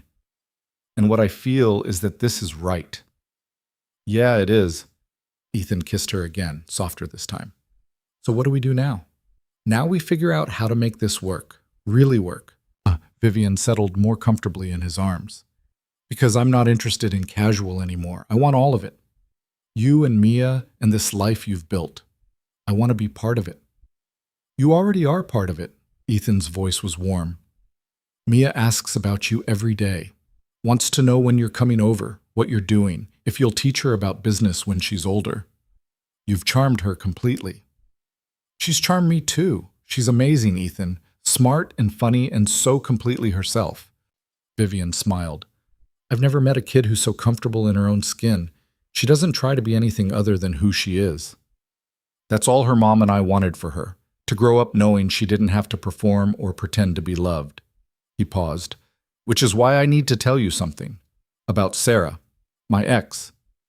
Vivian felt a flutter of anxiety. Okay. She's getting married, to the boyfriend Mia mentioned. He proposed last week. Ethan's expression was carefully neutral, which means there's going to be another big change in Mia's life, another adjustment period. And I wanted you to know before we go any further that things might get complicated. How complicated? Sarah wants to move. Her fiancé got a job offer in Seattle. She's asking me to consider relocating too, so Mia doesn't have to choose between us. Ethan's jaw tightened. Or she's asking me to let Mia go with her and accept reduced custody, every other weekend instead of half the week. Vivian's chest constricted. What do you want to do? I don't know. I can't imagine seeing Mia every other weekend, but I also can't ask you to uproot your entire life, your career, your company, everything you've built, to move across the country for a relationship that's only a month old. He looked at her, his expression torn. This is what I meant by complicated. Vivian was quiet for a long moment, processing. A month ago, even 2 weeks ago, this kind of complication would have sent her running, would have been exactly the kind of messy, uncontrollable situation she'd spent her life avoiding. But now, sitting in Ethan's arms under the stars, all she could think was that losing this, losing him and Mia and the life they were building together, felt worse than any logistical challenge. When does she need an answer? Vivian asked. 2 months. She's not moving until after the school year ends, but she wants me to decide soon so we can figure out custody arrangements. Ethan's voice was strained. I'm sorry. I should have told you sooner, but I didn't want to scare you off before we even had a chance. You didn't scare me off. Vivian turned in his lap to face him fully, but we need to be honest with each other. About all of it. The complications, the challenges, the fact that your ex's decisions affect our relationship whether we like it or not. I know. And I will be. Completely honest. Ethan cupped her face. But Vivian, I need you to understand something. I'm not asking you to choose me over your career or your life here. I would never ask that. If we can't figure out how to make this work without one of us sacrificing everything, then we need to accept that maybe the timing isn't right. No. Well, the word came out fierce, surprising them both. No, I'm not accepting that. I've spent 30 years letting timing and logistics and other people's expectations dictate my choices. I'm not doing it anymore. What are you saying? I'm saying we figure it out. Together. Vivian's hands fisted in his shirt. Maybe that means I explore remote work options or open a Seattle office. Maybe it means we do long distance for a while until we can coordinate our lives better. Maybe it means something we haven't even thought of yet, but we figure it out because this, us, is worth fighting for. Ethan stared at her like she'd just offered him the world. You'd really consider moving, leaving everything here? I'd consider it. I'm not saying I have all the answers or that it would be easy, but yes, I'd consider it. Because what's the point of having everything if I'm still lonely? What's the point of success if I'm still empty inside? She touched his face. You and Mia make me feel full, real, like myself for the first time in years. That's worth more than any corner office or board position. Your father would lose his mind. My father's been losing his mind over my choices for weeks now. He'll adjust, or he won't. But either way, it's my life, not his. Vivian felt something solidify inside her, a certainty she hadn't felt before. I'm done living for his approval. Ethan kissed her again, deep and thorough and full of promise. When they finally came up for air, he was smiling. Okay, we figure it out together. No decisions tonight. But we talk about it, explore options, make plans. He stood, pulling her up with him. But right now, it's late and you're cold, and I think we should go inside before we freeze to death. They went inside, and Vivian stayed, really stayed for the first time. They fell asleep tangled together in Ethan's bed, and when Vivian woke in the early morning light, she felt more rested than she had in months. The next few weeks brought their own challenges. Vivian threw herself into researching remote work possibilities and potential expansion opportunities in Seattle. She had quiet conversations with her father's competitors about board positions at other companies just to test the waters. She even reached out to a few business contacts on the West Coast, exploring what opportunities might exist there. It felt both terrifying and liberating. For the first time, she was actively considering a future that didn't revolve around Ashford Industries and her father's empire. Her father noticed the change immediately. 3 weeks after her conversation with Ethan, Richard called her into his office again. "You're looking at opportunities in Seattle," he said without preamble. "Don't bother denying it. I have colleagues who've mentioned your inquiries." Vivian sat down, refusing to be intimidated. "I'm exploring options, that's all." "Because of him, the carpenter." Richard's voice was tight. "You're seriously considering relocating across the country for a man you've known for 2 months." "I'm considering relocating because his daughter might move there, and he wants to stay close to her. And yes, I care about him enough that I want to be part of that decision." Vivian met her father's gaze steadily. "But I'm also considering it because maybe it's time for me to build something of my own, something that isn't just an extension of the Ashford name." "You have built something. You're on the board. You're in line to take over when I retire. In line to take over your company, your vision, your legacy." Vivian's voice was calm but firm. "I'm grateful for everything you've taught me, Dad. But I don't know if running Ashford Industries is what I want anymore. I don't know if it ever was." Richard's face went pale. "What are you saying?" "I'm saying I need to figure out who I am outside of being your daughter and the Ashford heir. I need to know if I'm capable of building something myself without the family name behind me." She took a breath. "And I need to know if I can be happy prioritizing my personal life over my career for once." "This is a mistake. You're throwing away everything you've worked for." "Maybe. Or maybe I'm finally working towards something that actually matters to me." Vivian stood. "I haven't made any final decisions yet, but I need you to understand that when I do, it's going to be my choice. Not yours. Not the board's. Mine." She left before her father could respond, her hand shaking but her resolve steady. That weekend, Vivian did something she hadn't done in 18 years. She went to the storage unit where she'd kept her mother's paintings and brought them home. Ethan helped her hang them in her penthouse. Watercolors of ocean scenes and gardens and abstract swirls of color that captured emotion more than image. Each one was a piece of her mother's heart, preserved in paint. "She was talented," Ethan said softly, studying a particularly beautiful piece showing a woman standing at the edge of the sea, her dress billowing in an invisible wind. "She was, and she was brave enough to create even though my father thought it was frivolous." Vivian touched the frame gently. "I think she would have understood what I'm trying to do now, choosing authenticity over achievement, connection over control. I think she would have been proud." Ethan wrapped his arms around her from behind. "I know I am." Mia loved the paintings too. She spent an entire afternoon studying each one, creating elaborate stories about what was happening in the scenes. Vivian listened, enchanted by the little girl's imagination and the way she saw beauty and narrative in every brushstroke. "Your grandma was really good at painting feelings," Mia announced. "Like this one feels happy but also a little sad, like when Daddy drops me off at Mom's house and I'm excited to see her, but I miss him." Vivian's throat tightened. That's exactly right. That's exactly what she was trying to capture. "I wish I could have met her. She sounds nice." Mia tilted her head, considering. "But I guess she's kind of here anyway, right? In the paintings." Yeah, sweetheart. She kind of is. 2 months after the wedding, Sarah formally requested a modification to the custody arrangement. Ethan spent a week in consultations with lawyers trying to figure out the best path forward for Mia. Vivian sat with him through all of it, listening, offering support, resisting the urge to try to fix everything. This wasn't her problem to solve, it was Ethan's, but she could be there while he navigated it. I can't let her go, Ethan said one night, his voice breaking. I can't see my daughter every other weekend and holidays. I can't miss her growing up.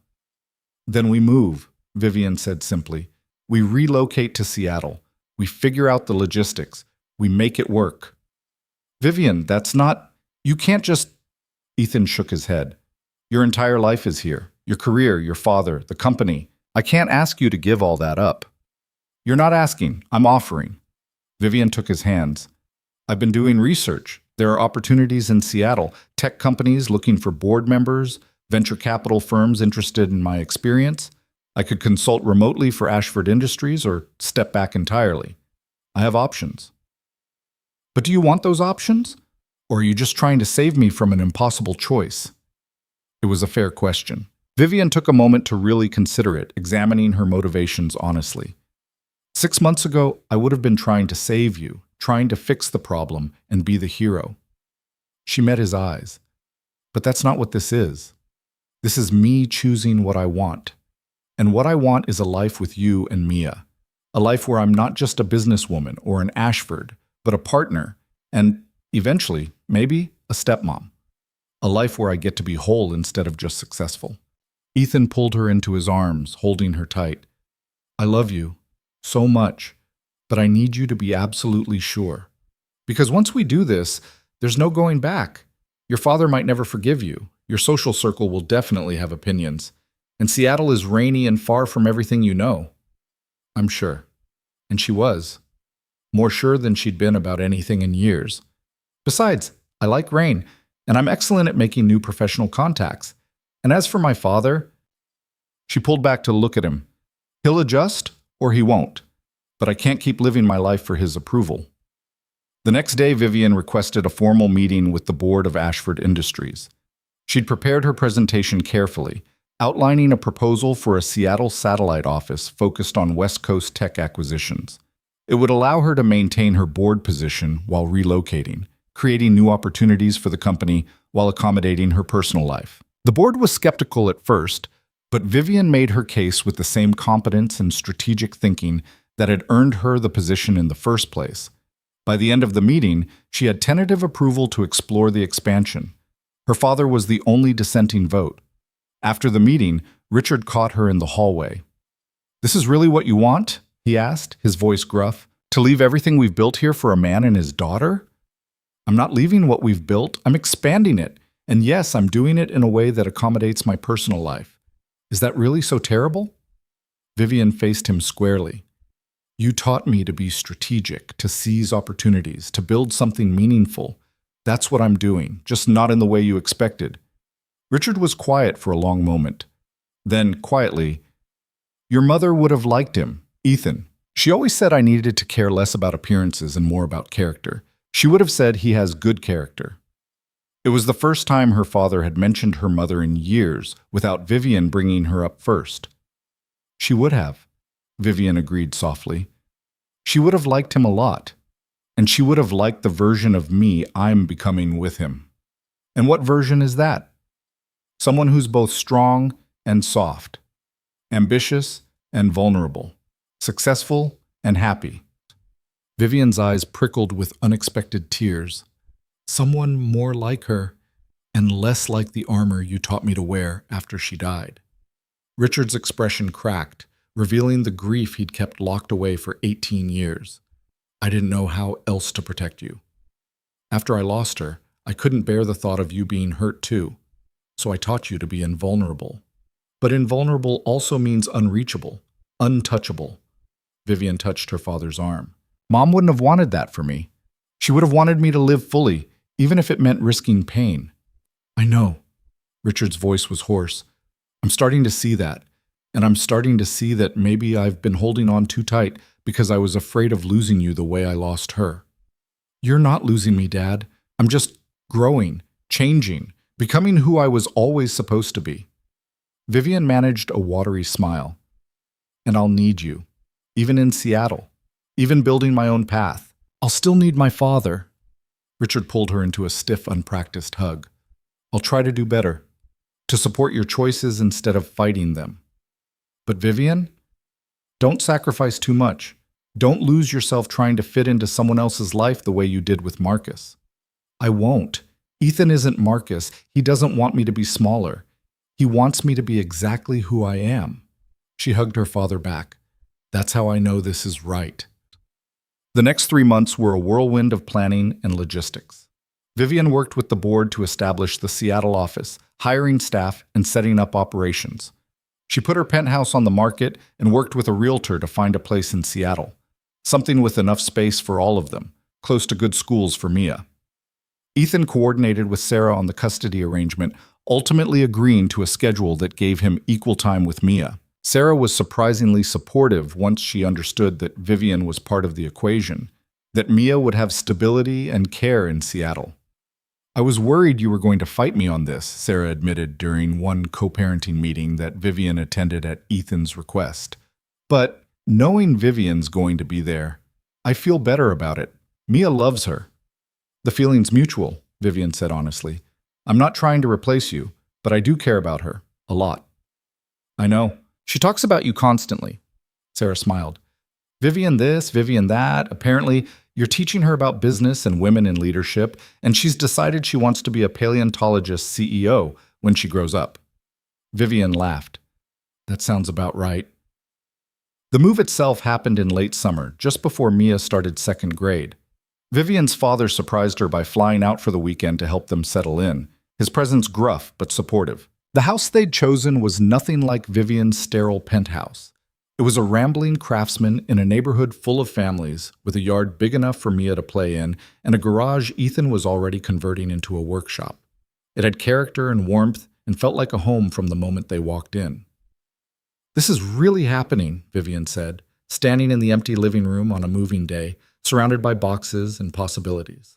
Having second thoughts? Ethan asked, wrapping his arms around her from behind. Not even a little bit. She leaned back against him. I'm terrified and excited and completely certain this is right. Yeah, me too. Mia burst through the front door, having finished exploring her new room. Vivian! There's a tree outside my window and Daddy says maybe we can build a tree house. And there's a girl next door who has a pet rabbit. And can I get a rabbit too? Please, please, please? We'll discuss the rabbit, Ethan said diplomatically. But you'll consider it? Mia's eyes were hopeful. I'll consider it, Vivian confirmed, charmed despite herself. But maybe let's settle in first before we add pets to the equation. Okay, but I'm going to make a really good argument. With charts. Mia scampered off to start unpacking, her dinosaur backpack bouncing against her shoulders. Vivian and Ethan spent the rest of the day unpacking and arranging furniture and slowly making the house feel like theirs. Her father helped, mostly by offering unsolicited advice about furniture placement and asking probing questions about Vivian's business plan for the Seattle office.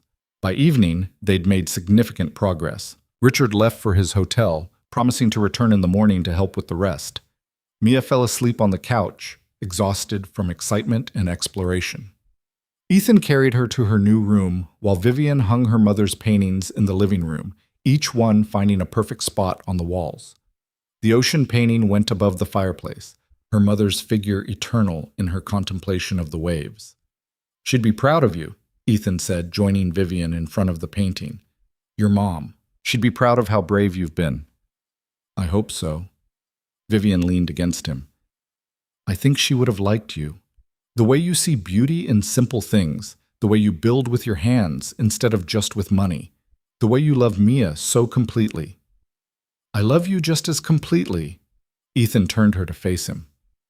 I know we haven't talked about timelines or specifics or what comes next. But Vivian, I want you to know this isn't temporary for me. You and me and Mia in this house, building a life together. That's my forever, if you want it. Vivian's breath caught. Are you? I'm not proposing, not yet. We've only been together a few months and we're still figuring things out. Ethan smiled. But I'm telling you that when the time is right, when we're both ready, I'm going to ask. And I wanted you to know that. So you can think about whether that's what you want too. Vivian felt tears spill over, happy tears this time instead of grief. I want it. Eventually, when we're ready, I want all of it. Marriage and partnership and this messy, beautiful life we're building. Yeah? Ethan wiped her tears gently. Yeah. She kissed him, soft and certain. I never thought I'd have this. Real love, real partnership, real happiness that isn't contingent on achievement or image. But here it is. Here you are. Here we are, Ethan corrected, all of us, together. They stood in their new living room, surrounded by boxes and possibilities, and the paintings of a woman who'd taught her daughter that beautiful things could exist without purpose. And Vivian felt something settle deep in her soul. Peace, wholeness, home. The next morning brought chaos and laughter and Mia's delighted discovery of the treehouse-worthy tree. Richard returned and was immediately recruited into helping Ethan design the structure, the two men bonding over measurements and load-bearing calculations in a way that made Vivian's heart swell. By the time her father left on Sunday evening, he'd given Ethan his grudging approval and told Vivian he was proud of her. Not for her business acumen or her strategic thinking, but for her courage in choosing happiness over expectation. It was the first time he'd said he was proud of her for something other than professional achievement. Vivian cried after he left, overwhelmed by emotion and change and the sudden realization that she'd done it. She'd actually rebuilt her life from scratch, choosing authenticity over image, connection over control, love over loneliness. The Seattle office of Ashford Industries opened 3 weeks later. Vivian threw herself into the work with the same competence she'd always brought to business, but with a new balance she'd never managed before. She left at 5 to have dinner with Ethan and Mia. She took weekends off to explore the city and build their family routines. She learned to say no to obligations that didn't serve her new priorities. Her colleagues noticed. Several commented that she seemed more focused, more present, more effective precisely because she wasn't working around the clock anymore. Happiness looks good on you, her new assistant said one afternoon. Whatever you're doing, keep doing it. What she was doing was choosing herself every day. Choosing love and connection and the messy, imperfect, beautiful reality of building a life with people she cared about. 6 months after the move, on a clear December evening with Mia at Sarah's house for the weekend, Ethan took Vivian back to the ocean. Not the beach where they'd had their first real date, but a new beach near their Seattle home, rocky and wild and utterly beautiful. They walked along the shore as the sun set, painting the sky in shades of orange and pink and gold. Vivian breathed in the salt air and felt her mother's presence, like a benediction. I have something for you, Ethan said, stopping near a large piece of driftwood. Vivian turned to find him holding a small box, his expression nervous and hopeful and full of love. I know we said we'd wait until we were ready, and maybe this is too soon or too fast or not the right moment. He took her hand, but Vivian, I wake up every morning knowing I want to spend every day for the rest of my life with you. Building things with my hands during the day, and building a life with you every evening. Watching Mia grow up with you beside me. Growing old in that house full of your mother's paintings and our memories and everything we're creating together. He opened the box, revealing a simple ring, a sapphire surrounded by small diamonds, elegant but not ostentatious. Perfect. So I'm asking, even though it's been less than a year and we're still figuring things out, and I'm just a carpenter who drove a beat-up truck. Vivian Ashford, will you marry me? Will you let me spend the rest of my life reminding you how extraordinary you are? Vivian looked at the ring, at Ethan's face, at the ocean rolling endlessly behind them. She thought about the woman she'd been at Marcus's wedding, polished and controlled and slowly dying inside. She thought about the woman she was now, messy and authentic and more alive than she'd ever been. She thought about her mother, who'd painted emotion instead of perfection, who taught her that beautiful things could exist without justification, and she knew with absolute certainty what her answer was. Yes. The word came out clear and strong. Yes, I'll marry you. Yes to all of it, the life we're building, the family we're becoming, the future we're creating together. Ethan's smile was brilliant as he slipped the ring onto her finger. Then he kissed her, and Vivian tasted salt air and happiness and promise. When they finally pulled apart, Ethan was laughing. I can't believe you said yes. I was so nervous you'd think it was too fast. It is too fast. By every logical measure, this is insane. Vivian looked at her ring, then back at him. But I've spent 30 years being logical and careful and controlled, and I was miserable. So now I'm choosing feeling over thinking, and what I feel is that you're my person, you and Mia, my family, my home. Yeah, you're ours too. They stayed at the beach until the stars came out, making plans and dreaming about the future and reveling in the simple joy of having chosen each other. When they finally drove home, Vivian texted Mia a picture of the ring. The response came back immediately, all caps and excessive exclamation points. Yes, yes, yes. Can I be a bridesmaid? Can we get a dog now? This is the best day ever. Vivian laughed, showing Ethan the message. I think she approves. I think she's been planning this since the night you brought chocolate chip cookies and passed the dessert test. They pulled into their driveway, and Vivian looked at the house. Lights on, warm and welcoming, her mother's paintings visible through the front window. A year ago, she couldn't have imagined this life. Couldn't have pictured herself in Seattle, engaged to a carpenter, planning a future as a stepmother and wife. But now she couldn't imagine anything else. The wedding happened the following spring, small and intimate on the same beach where Ethan had proposed. Mia was the flower girl, taking her role very seriously and only stopping to explain dinosaur facts twice during the ceremony.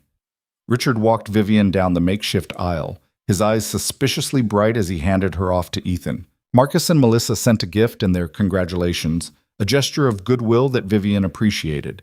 Sarah came with her new husband, supportive and happy that Mia would have such a strong family unit. But the moment that mattered most came during the vows, when Vivian looked at Ethan and spoke from her heart, instead of from carefully prepared notes. You taught me that strength isn't about being invulnerable. It's about being brave enough to be soft. You reminded me that success without happiness is just an expensive kind of loneliness. You showed me that I could be ambitious and driven and powerful while also being loved exactly as I am. Her voice wavered but held. You gave me back to myself, and I promised to spend the rest of our lives helping you do the same, to build a partnership where we both get to be whole, to create a home full of love and laughter and the kind of messy, imperfect beauty that actually matters. Ethan's vows were equally heartfelt, promising to support her ambitions while grounding her in what mattered, to remind her daily of her worth beyond achievement, to build a life where she never had to choose between success and happiness because she could have both.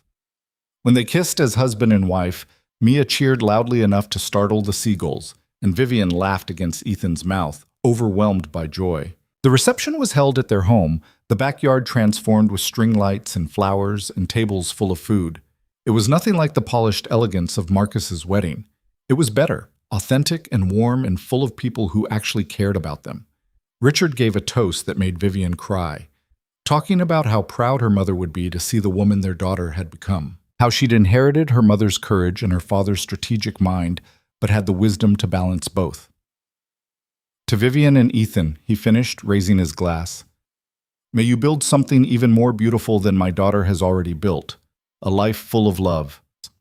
Later, as the sun set and guests mingled, and Mia led a group of children in an elaborate game involving dinosaurs and treasure, Vivian found a quiet moment to stand by her mother's ocean painting, which she'd moved outside for the reception. Ethan joined her, wrapping his arm around her waist. Happy? He asked. Absurdly, completely. More than I knew was possible. Vivian leaned into him.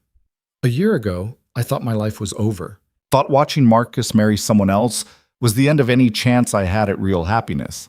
And instead, it was the beginning. Funny how that works? Ethan kissed her temple. The things we think will destroy us sometimes save us instead. Yeah. Vivian looked at the painting, at her mother's eternal contemplation of the waves. I think she knew, Mom.